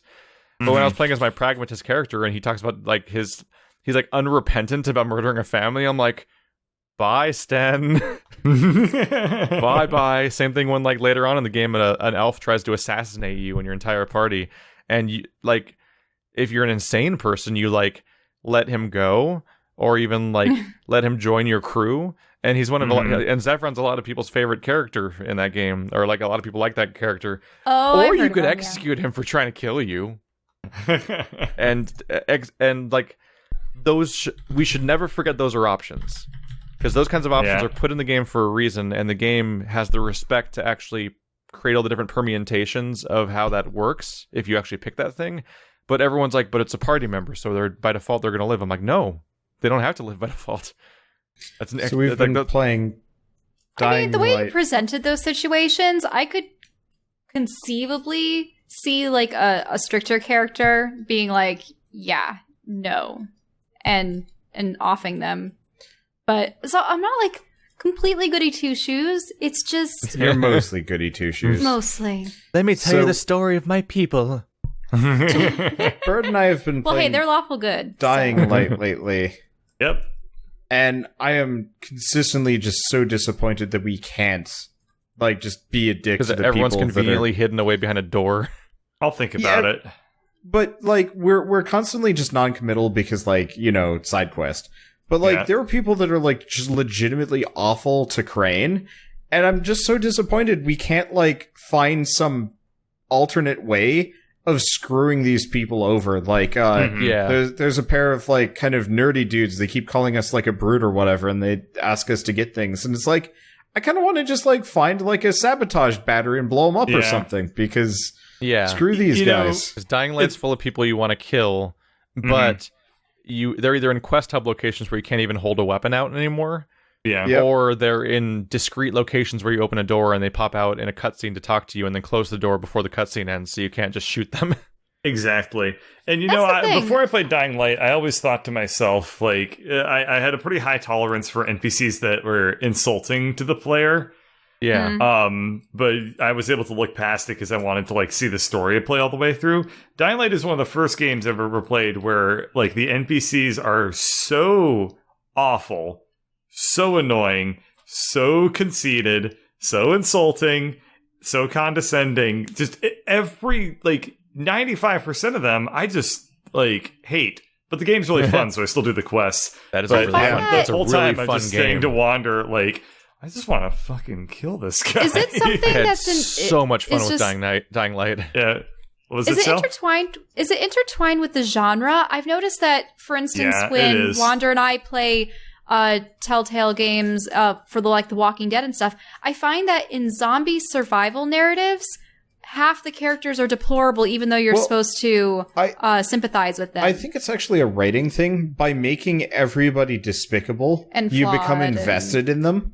Because And they're not it's even a lot easier to write a douchebag that a Mhm. person and like get an emotional response of like, But is it anger because or everyone's disgust. selfishness takes hold when they see That's everyone more else as an accurate. enemy? As an enemy for It's less, resources. It's less that they're and- despicable and more that everyone's self-serving and looking after themselves or the people they care about specifically to Mhm. like vast extremes. Like Mhm. a really good version of that was that one of the best characters of Walking Dead Season 1 was Kenny. Somebody who just wants his wife and son to get through this alive and will do some really shitty things in specific moments when he's forced to choose between those people and other people. And so that's how you get a really sympathetic, interesting character. Like, and that kind of happened with the new Spider-Man. Actually, has a sympathetic villain where he ultimately does a bunch of horrible things and he's clearly in the wrong by the end. But like, do you guys has anyone seen Spider-Man at all? We're going to see no, it we're going to be soon. seeing it But like I later this figured- week. I figured with the whole Vulture storyline going the way it is with Michael Keaton and whatnot about, we're sort of like a rival of Stark Industries and how someone's corporation that's not go how down. it works at all in this movie now. No, really. In this movie, the basic premise, and this is literally the opening scene of the movie, is setting up the Vulture's motivations. Like before you even meet Spider-Man in this movie, you see the Vulture. That's how much Alright. priority they give to the villain being an actual character, which you better if he's going to be Michael Keaton. Yeah. And you think they didn't try to do that with the octopus? Well, I haven't Dr. seen that. Octopus? I haven't seen that for over a decade. They- It's so old now. Yeah. So those they were started it okay. off with this- a failed experiment and it killed his wife and stuff. That was pretty sad. So in this movie, they open up with the Avengers thing, which everything in all of the Avengers universe always points back to the Avengers movie over and over again and calls back to it. And all Oh the way yeah, down to, you decimated an entire city. Thanks. all the way down to Agents of S.H.I.E.L.D. and so on, always being referencing to the events of the Avengers movie. In this one, what happened is that all that alien tech's all over town and there's all this rubble and destruction. So various companies come in to try to clean up the city and stuff like that. The Vulture's But company they want was... it. But the Vulture's company is a private company that was doing cleanup. And what happens? They invest a ton of money into getting all the trucks and stuff like that, so they could do the contract and do this whole repair and reclamation process to fix the city up, doing service for the city, but also self-serving. I'm gonna make money to feed my family and everything. But what happens is the government steps in and kicks them out because the whole thing is top secret, under wraps and stuff like that. So he loses out on this entire thing. And so his livelihood's at stake. So then he turns to crime because what he decides to do is they have this truck full of the stuff they'd already taken, and he's well, let's make a living out of basically finding and stealing and reclaiming and repurposing its alien tech that's now on the planet. And that's actually the motivation of the Vulture now. It's it was it's deprived way of us, so we're gonna steal it. its kind of origins thing. are not despicable. It's just the directions that you go in over the time makes him the villain. But it's a really well-rounded idea, and making characters that are understandable like that is way better for most villains. Yeah. You can have the Joker's a good villain still. The Heath Ledger Joker was still a great time, but most times He was a monster, but he wasn't an interesting person. yeah, but that's hard to do. Without unless you can really nail something that crazy. You pretty much have to try to make a sympathetic villain on some level. Otherwise, they just become flat and boring, which is what most villains we We watched Triple X a couple nights ago, and that an older movie? So yeah, it was like early 2000s. One of Vin Diesel's first. I find this all interesting. The whole like sympathizing with the villain that does these such like terrible and detestable things, but as soon as like a potential protagonist comes along in a game that does you wrong, they get offed. Mm-hmm. I'm just thinking of that. But I mean, everyone in Dying Light sucks. It's like you just meet a person and you're just like, "Hi, I'm Crane," and they're like, "Sup, Crane? How's it feel to suck every day?" And it's like, what? I just what did I do to deserve it? I just brought you medical supplies. And if anyone's vaguely likable, they're probably going to screw you over during their missions in some way. Yeah, all that's happened. Yeah, there's mid-mission backstabs that happen, and sometimes you even re-encounter characters you think you'll never see again, and you're like, oh, yeah, I remember what you did. It's just like, I don't know. It's the first game that ever drove me crazy. I even played Deus Ex Human Revolution, and I didn't mind Pritchard. I could look past Pritchard of all people. And I know people that hated that guy. I got the ending in Deus Ex. Take off the training wheels, Jensen. Okay, spoiler alert. I'm going to spoil Deus Ex. It's actually a pretty good story, but anyway, I'm going to spoil it right now. Human Revolution? Yeah, it's old. But anyway, I'm just making sure you're not spoiling the first one because I need to get around to this is Human Revolution I'm spoiling. I got the ending where every important character dies except for Pritchard. And yep, I got that ending too. And I just like walked away from it. I was like, damn it. I left a world where the only guy that counts is Pritchard. And I still didn't mind it too much in the end. Pritchard got his own expansion DLC chapter in the second game. God damn. There's a whole Pritchard expansion pack for Mankind Divided. Now, do they do this because the character gets their hate mance is like the best relationship that's developed in the entire franchise. Yeah, all the other characters are kind of like they have the best character interactions, even though you kind of hate them. Yeah. Okay. It's like So is it more like the two guys from The Office? Yeah. Sort of like the pet project of the writers. Everyone despises them, but it's in their intention all along. I think so. I think that it's probably something like that. But I can't bring myself to feel that way about Dying Light characters. If you told me, like, if there's an ending to Dying Light where the only person left was, like, Terrence and goddamn Phillip from the garage that are like, don't use big words, he's a real dumbass. Like, if those were the only two people left, I'd be like, Yeah, and they've uninstall the game. Yeah, they've definitely pushing for like those kind of themes in The Walking Dead. Like, how long can you maintain your honor before it's not even an honor thing. It's not even honor. It's just like civility, decency. It's just rude. It would actually be kind of cool. Mean. Yeah. Like, there are characters that will get betrayed and backstabbed but they still find it in their hearts to forgive their former nemesis and whatever. Any of those. Why can't the game have those people? or even more than one type of people. Instead, they just have dicks. As far as the eye can see. The two character types are horrible savage and indignant scientist. Yes. Yes. The only guy that is even remotely nice to us is the Jade. Well, kind of. I was going to say I forgot about love interest Mick. Guess who has to be a plot device later. Yeah. Yeah, we know. I was going to say the black dude actually is legitimately nice to us mostly. Oh yeah, well, the guy that we haven't talked to since episode 2. Back up. Every single black dude in the game has been nice to us, which is That's true. Actually kind of refreshing, but like anybody else, not nice, not kind at all. Mm-mm. Cut that quote out, put it at the beginning of the entire podcast with no context. Sorry. I just, like, every once in a while I notice, like, kind of one of those, like, weird, like, it's probably not even black intentional. People are really nice to us. Like, oh god, what was it? It was, like, in the early 2000s, there was always kind of, like, your generic, like, villain, and half the time it was, like, he just looked like a frickin' Wesker.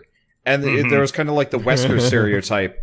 But, oftentimes you had like the kind of... Untouchable shades, man. The generic, slightly racially motivated thug characters that would follow him around, and then the main character is like generic white dude.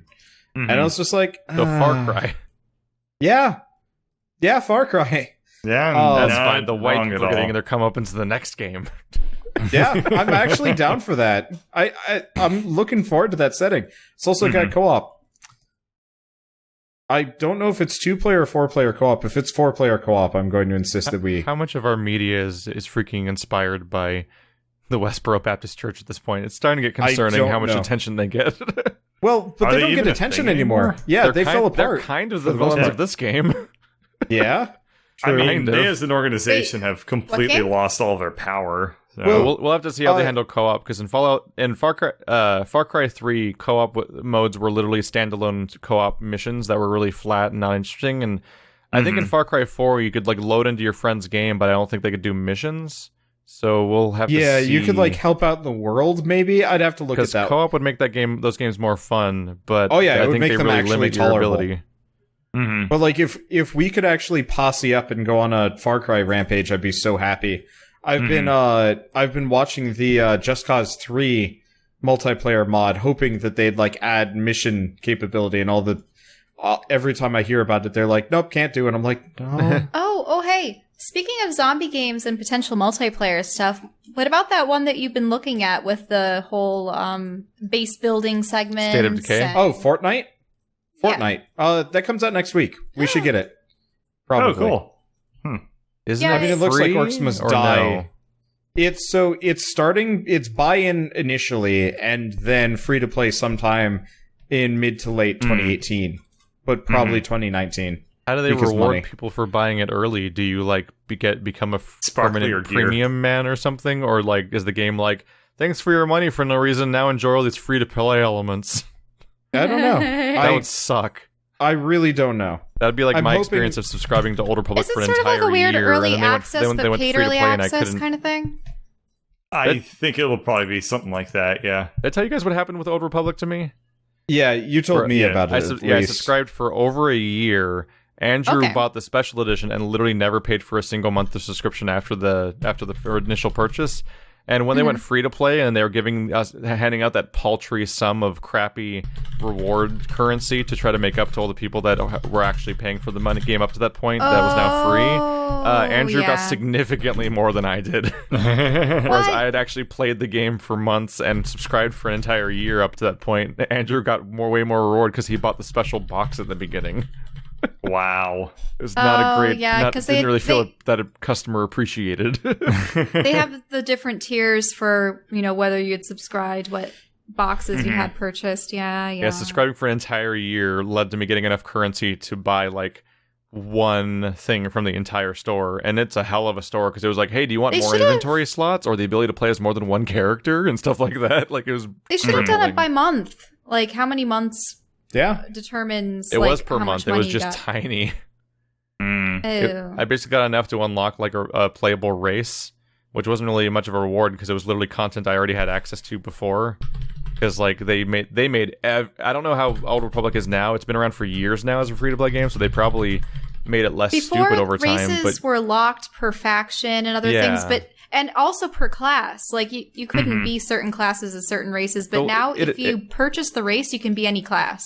They used to have the class race combination system that Warcraft had, but once it became a free game, if you were playing for the free to play content, then like the game was brutal to you, where it's like entire lists of races for each faction were literally not playable unless you paid for them individually and unlocked them. Yep. When we started, if you found rare loot, you couldn't equip it unless you got tokens that allowed you to use rare loot. And like you could only do like one auction house listing a day and one battleground a day and stuff like they limited they limited how much you could type in chat, like it was in slow mode. Like literally everything about the game. They looked at every element of the game possible in the most EA way I've ever seen and limited every single mechanic and facet of gameplay of an MMO one by one to charge you for them all individually.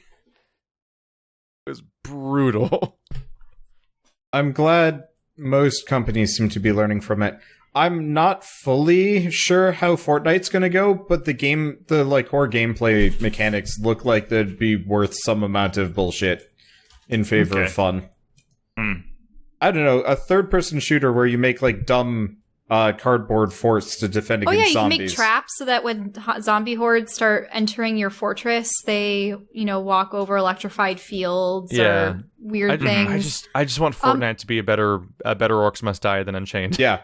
I'm hoping it will be. Do you also have missions where you go out and save survivors that are trapped? And I mean, ultimately, it's still the kind of the same mechanic no matter what you do. Fortnite has the whole Minecraft day-night cycle thing going on, where the sun's up at the beginning of the level, and you run around and scavenge and complete micro missions and just try to amass resources so that you can then fortify as much as possible for the night waves. From what I can tell, actually, from what I saw during E3, it seems like most of the quote-unquote night waves are actually more of a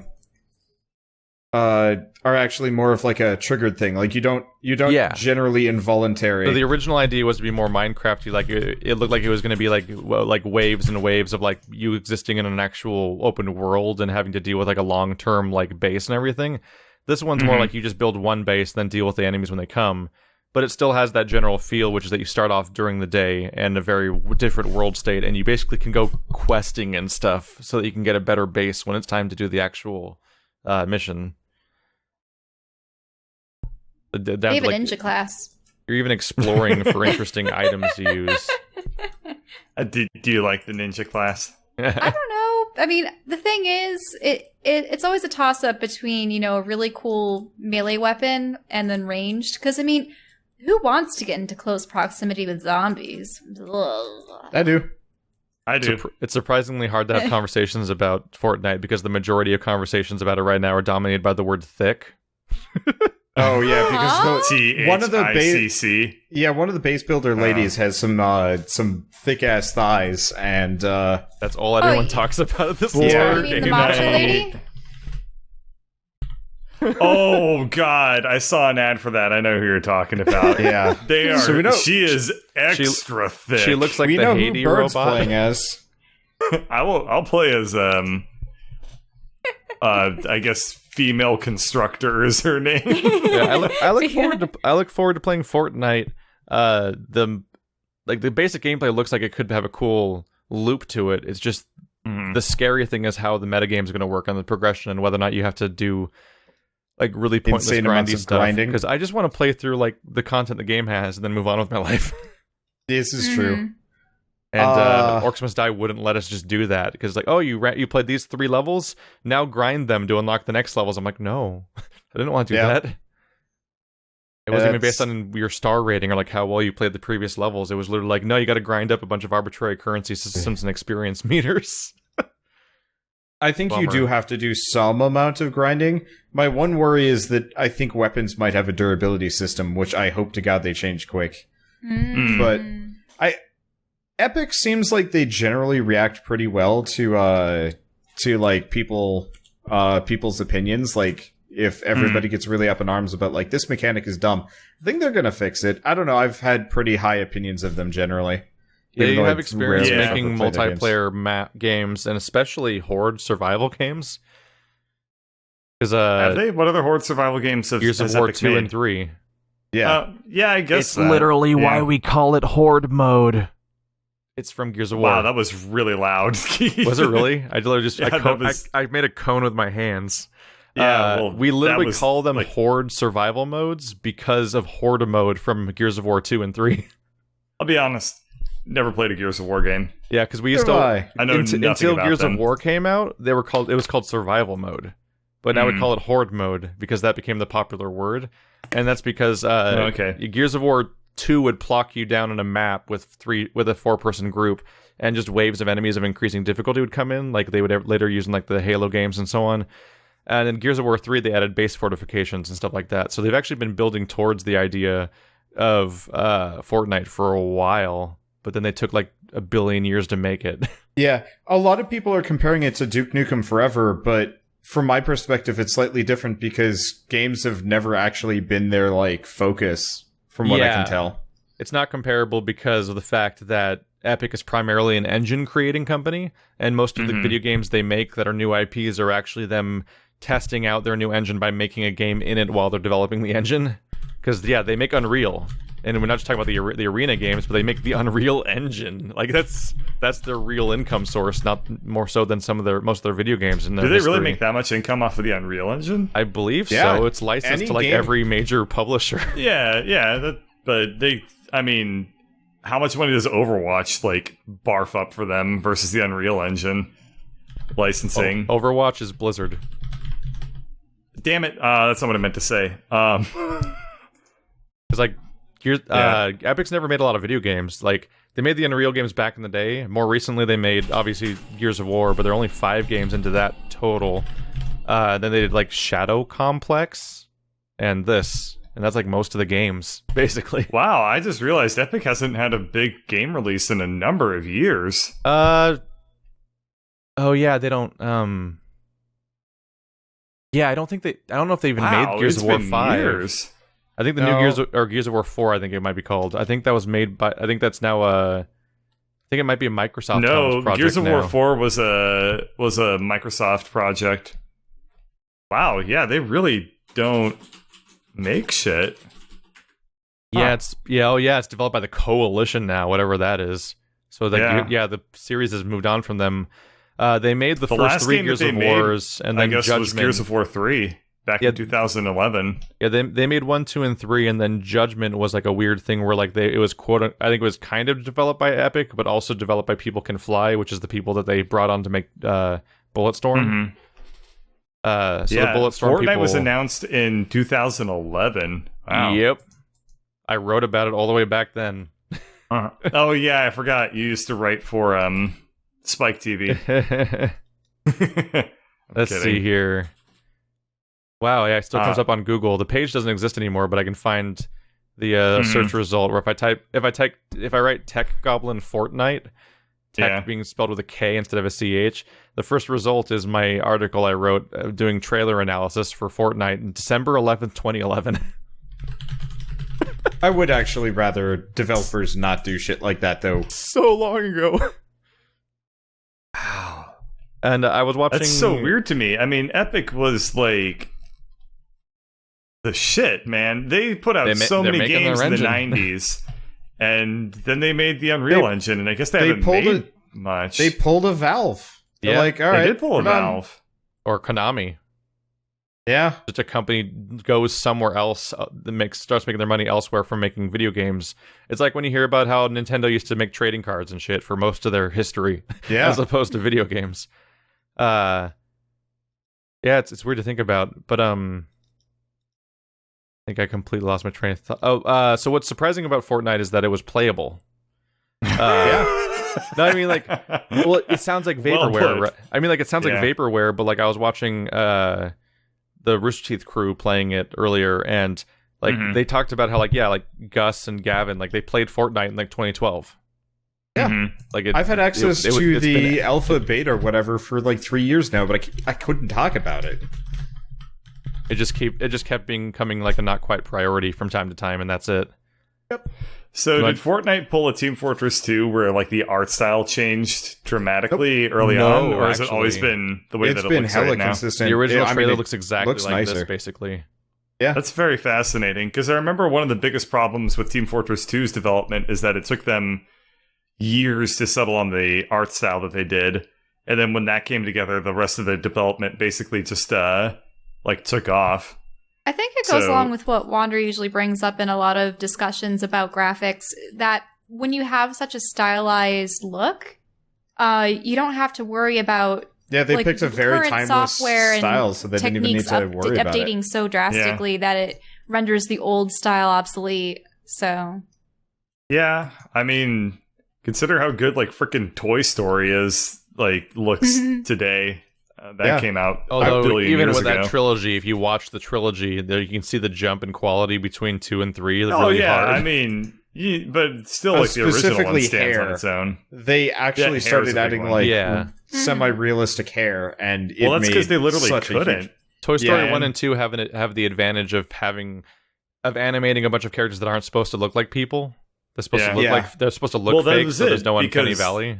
Yeah, the original, like the 3D, the people that made that, like what was his name, Catmull, is a hugely successful like mathematician in 3D, like mathematics, geometry, computational stuff. Actually, a really big name, and like he wanted to make like realistic people, but they just couldn't. So he just realized, because they couldn't render skin. So when he was like, well, if we can't render skin, we can make plastic. And then from that, he figured out how to make he just figured like he could make Toy Story. Is basically how it started. Mm-hmm. Yeah, what was his name? Catmull. Edwin Catmull is a computer scientist and current president of Pixar. His name is Catmull? Yeah. Is it really? When I heard his name for the first time, I was like, who the hell is this guy? But he is like one of the most intelligent and brilliant people that exists in like the creative and like computer scientist worlds today. That'd be like finding out someone's real name is Suda51. Yeah. Like, yep. He's 72 years old. Damn. Yeah. You want to do viewer questions? He's a really cool guy. Questions. Really cool. Yep. Oh, yeah, let's take some podcast questions, I guess. Got one today. I'm just going to jump to just to get it out of the way because I've had it open and I haven't looked at anything else yet. So Tate Sherrard asks a number of questions actually. Best new game of 2017 or games? 2017. God, there's too many. There's been some really good releases this year. Hollow Knight, absolutely Hollow Knight. Passport 2. My favorite new game this year is the upcoming Flicks and Chill 2 Millennials. Mass Effect Andromeda. No. Serious answer, I'm going to probably say Breath of the Wild. For me, it's definitely up there with like Breath of the Wild and Prey. Yeah. Have been like such a great experience. Breath of the Wild is Andromeda will always be memorable for the wrong reasons is the best I can say. Yeah, that's fair. Everyone get their answer on that one? Or I mean, the problem is all the games that I play now are pretty much the ones I play with Wander. Yeah, the stuff that I force her to watch with me as opposed to games she actually wants to play. Shall look at it. So yeah, Breath of the Wild. But also, I mean, I did enjoy looking over your shoulder for what you did play of... the problem is, a lot of my experience with games is determined by the plot. As opposed to the actual gameplay. So I'm not really much for like actually rating a game based on its gameplay because I watch Wander do the gameplay and I assess things based on what's going on in the game. So that's such a weird phenomenon going on. Like it applies to Telltale and Decker and other stuff, but also other games. It's just the idea like there's games that are best viewed in the YouTube context, basically. Like watching somebody else play it as opposed to playing it yourself, because the act of actually holding onto the controller is not always the best. Sort of in like a Last Guardian sort of way, for example. Like maybe just seeing it happen is better than physically playing it. Yeah, trying to get Trico to do what we wanted was a hassle sometimes. Yeah, that's hard to convey to audiences at times. Also, the chat's immediately putting your word choice of plot in quotes, which implies boobs. Wait, what? So your chat is implying that you actually watch all of these games for boobs. No, she does. No, I do not. I mean, let me tell you, Shell is the biggest pervert I know. Yep, 100%. I'm like the farthest from it. I know. You guys and your sarcasm. That you can't detect still. What sarcasm? What's your stand on net neutrality? Does that count as politics or not? Everyone's talking about it constantly. We'll just sum it up really fast, I guess. Pro net neutrality. Yeah. There you go. Freaking anybody that I don't wants really to feel charge, like talking about it, honestly. Yeah. Anybody that wants to charge extra for the internet better be offering something better than what's already there. And they're not. Better than Google Fiber, for example. Yeah. Also that. Yeah. I get freaking a Comcast. We get AT&T and Comcast like coming after us in our mail every week. single week. It's like a flyer being like, subscribe to our service and you'll get blazing fast speeds. And I'm It's like, like, but so we have Google Fiber. double gigabit? And they're like, no, 50 megabytes a second. I'm like, why? You're charging me like twice the price for 5%. Where do you get this? Yep. I get CenturyLink and Comcast spam constantly. Yeah, just as a general rule, it's important to have freedom and equality in how information is processed in our society, or we become North Korea and China. Yes. Yep. I also That's think just how internet it goes. should just be a utility, just Don't like let- everything Or else. it just becomes Generally, one powerful long people should advertisement. not be able to choose which information gets to be seen by people versus other information in crippling, horrible ways, or we're in trouble. Yeah. Yep. Ta-da! This episode brought to you by Coke. Is the Surge an acceptable replacement for Dark Souls? No. What the fuck? No. It was actually good, Acceptable replacement. despite its That's past funny. pedigree. But But no. Their question. What troll asked that question? Same person That asked is the last funny. two questions. It's all one email. Oh, okay. I'm gonna assume the answer is no, but I'm not getting around to I- that I until would probably actually after recommend- I finish Prey.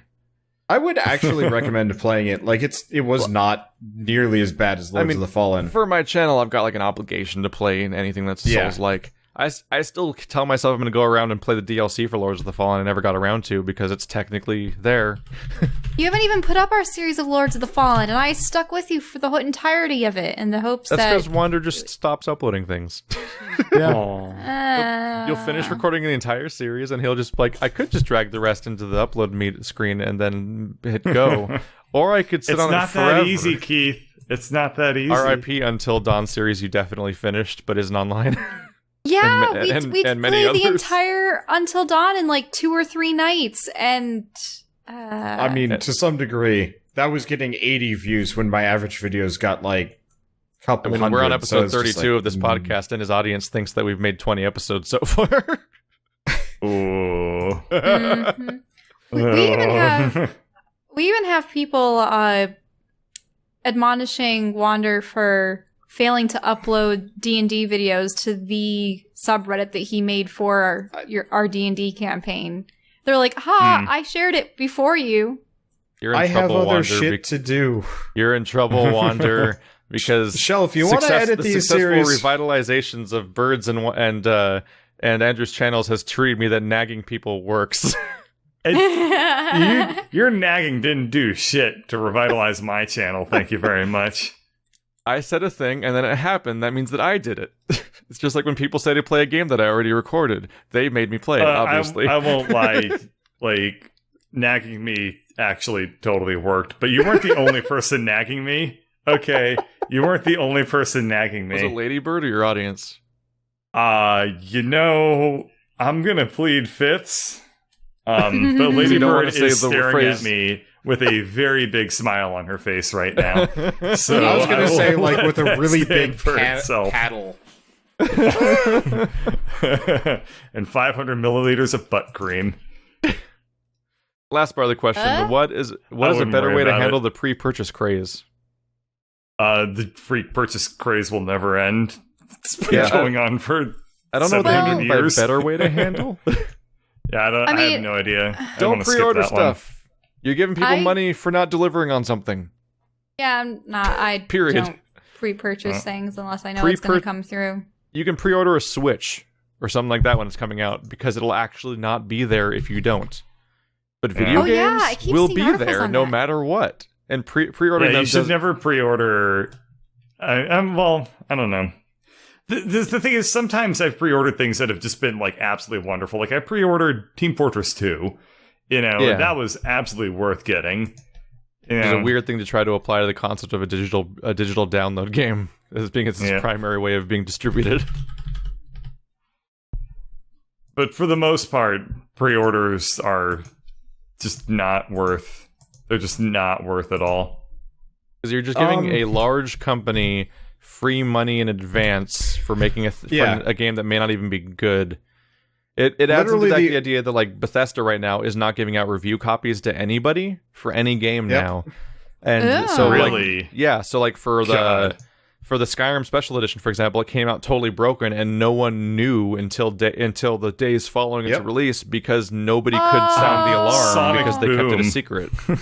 Yep. Yeah, they kept it a secret from everyone, and that started with Doom, which secretly turned out to be good, so it didn't matter as much. But everything since Doom, they've not put out press codes for, so no one knows in advance if it's good or not, and people are buying it in advance based on no warnings, and you can just get screwed over with a shitty thing like Skyrim Special Edition, which at the time was like, hey, it's like Skyrim, but it works less, and they made the water look different, and that's it. Yeah, Here's but there were mods to make Pay it us- People look think that would better. be $1 the billion. opposite case. Yeah. Like if I you like, if you pre-order games actively, you're actively encouraging shittier business practices for the industry. Yep. Yep. My recommendation is instead of pre-ordering, wait for a YouTuber to get their hands on it first. That you know isn't one of the ones that just is like paid to hype this game up. Like Total Biscuit's a good example. He like generally never pulls punches. Even if his opinions might not be in line with your own, you at least know it's going to be a functional property. But like if a developer is being real shady with it, just don't pre-order it. Whatever bonus you get for pre-ordering it is not worth the extra. It's pretty much never really. worth it. Yeah. Yeah. It's like, wow, a different gun skin that I can then throw away immediately. And Like, frankly, pre-order bonuses are so poorly handled that me, as a person who doesn't pre-order games, has pre-order bonuses for all their games. Yeah. Like, I will admit, it was nice to have an extra shiny shotgun for Prey, but did it matter? No. It was just There's gold-plated a little unfortunate- bit. In fact, by the time I got there, I'd already found a different shotgun and upgraded it several times, so I just threw away the pre-order shotgun because it had the same stats but was golden. They had moved the shotgun on me, so I found it immediately. I was just like, huh, this is weird. I found like 3 other shotguns, I think, before I found the pre-order one because it was in the office, and that's like the last place I explored in the beginning of the game. But I was like several questions? guns deep at that point. I don't know if this one makes sense to anybody. Seth Levitt asks, have you ever played a game called The Depths, and what are your thoughts on it? Was that the shark one? Is that the shark game? That's depth.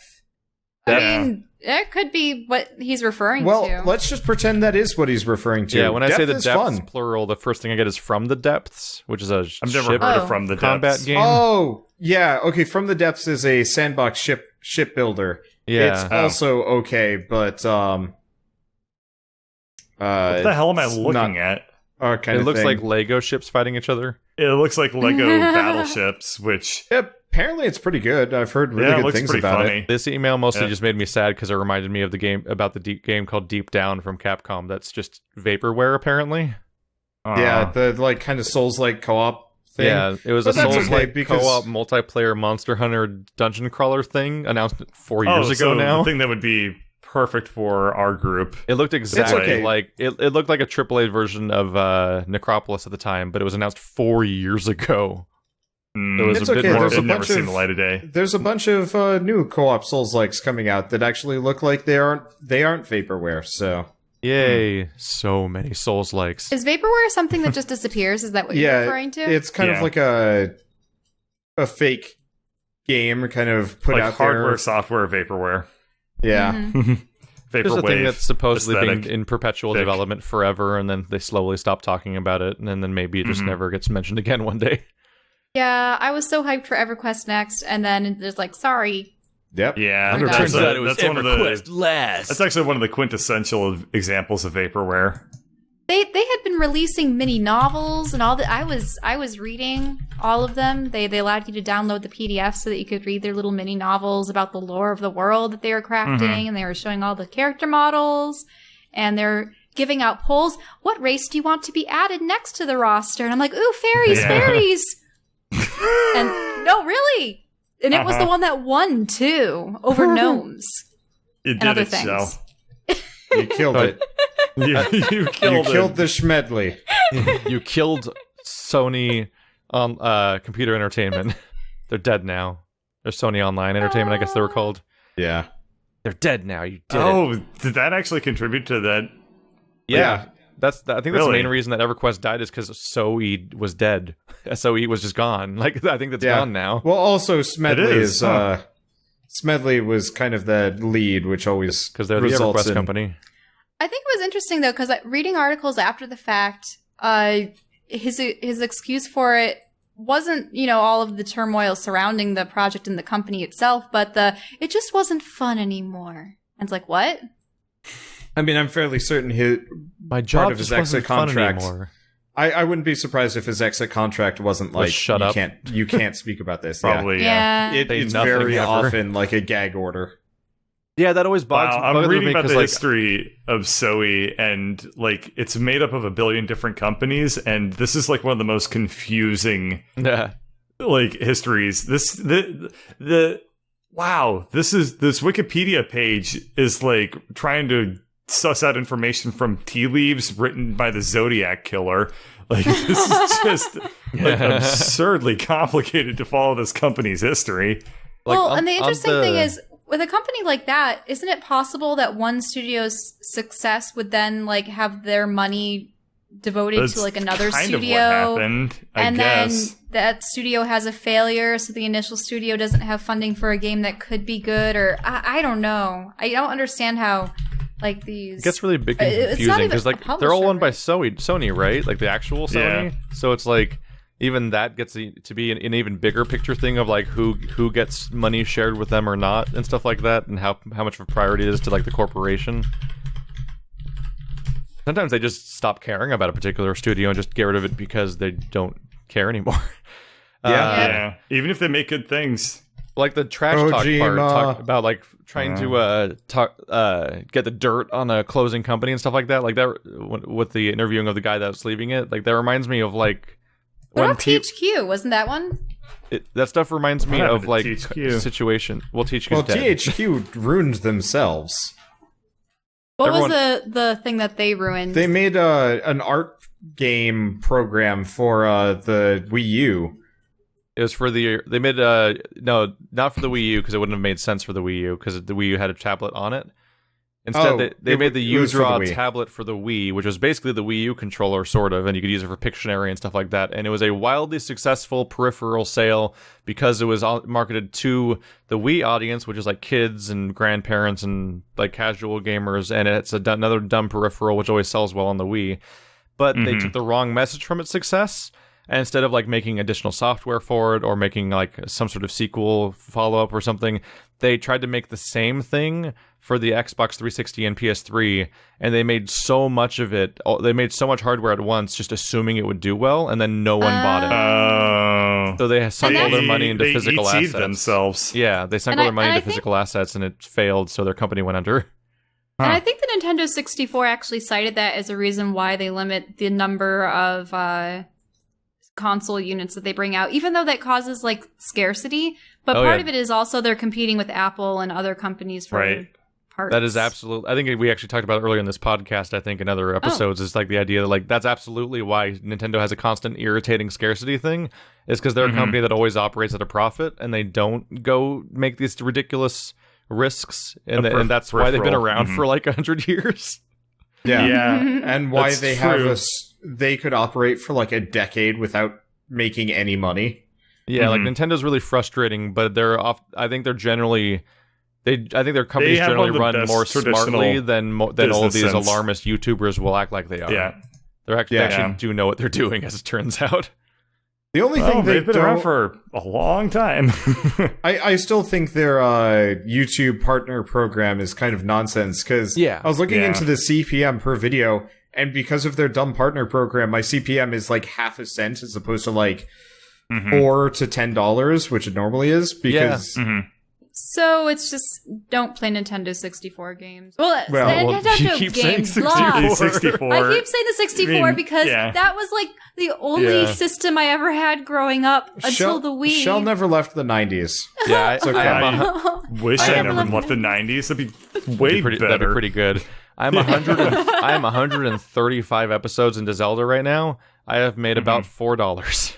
Yeah. Oh, They sent me a check for What's even 8 the cents. point, man. It from a monetary standpoint, it's a nightmare, but it's does not get bad views. for channel growth. Like it's good for the long tail of my channel in general. Like I am getting new viewers and also strong viewership from my existing audience being engaged in the series.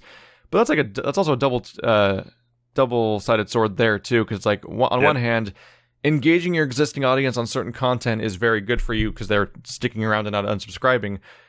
but they might have been engaged in something else if they weren't engaged in that series, and that other thing would have made money. So that is always one of my consistent It can things. actually actively hurt stuff. Well, we got about 1 minute left.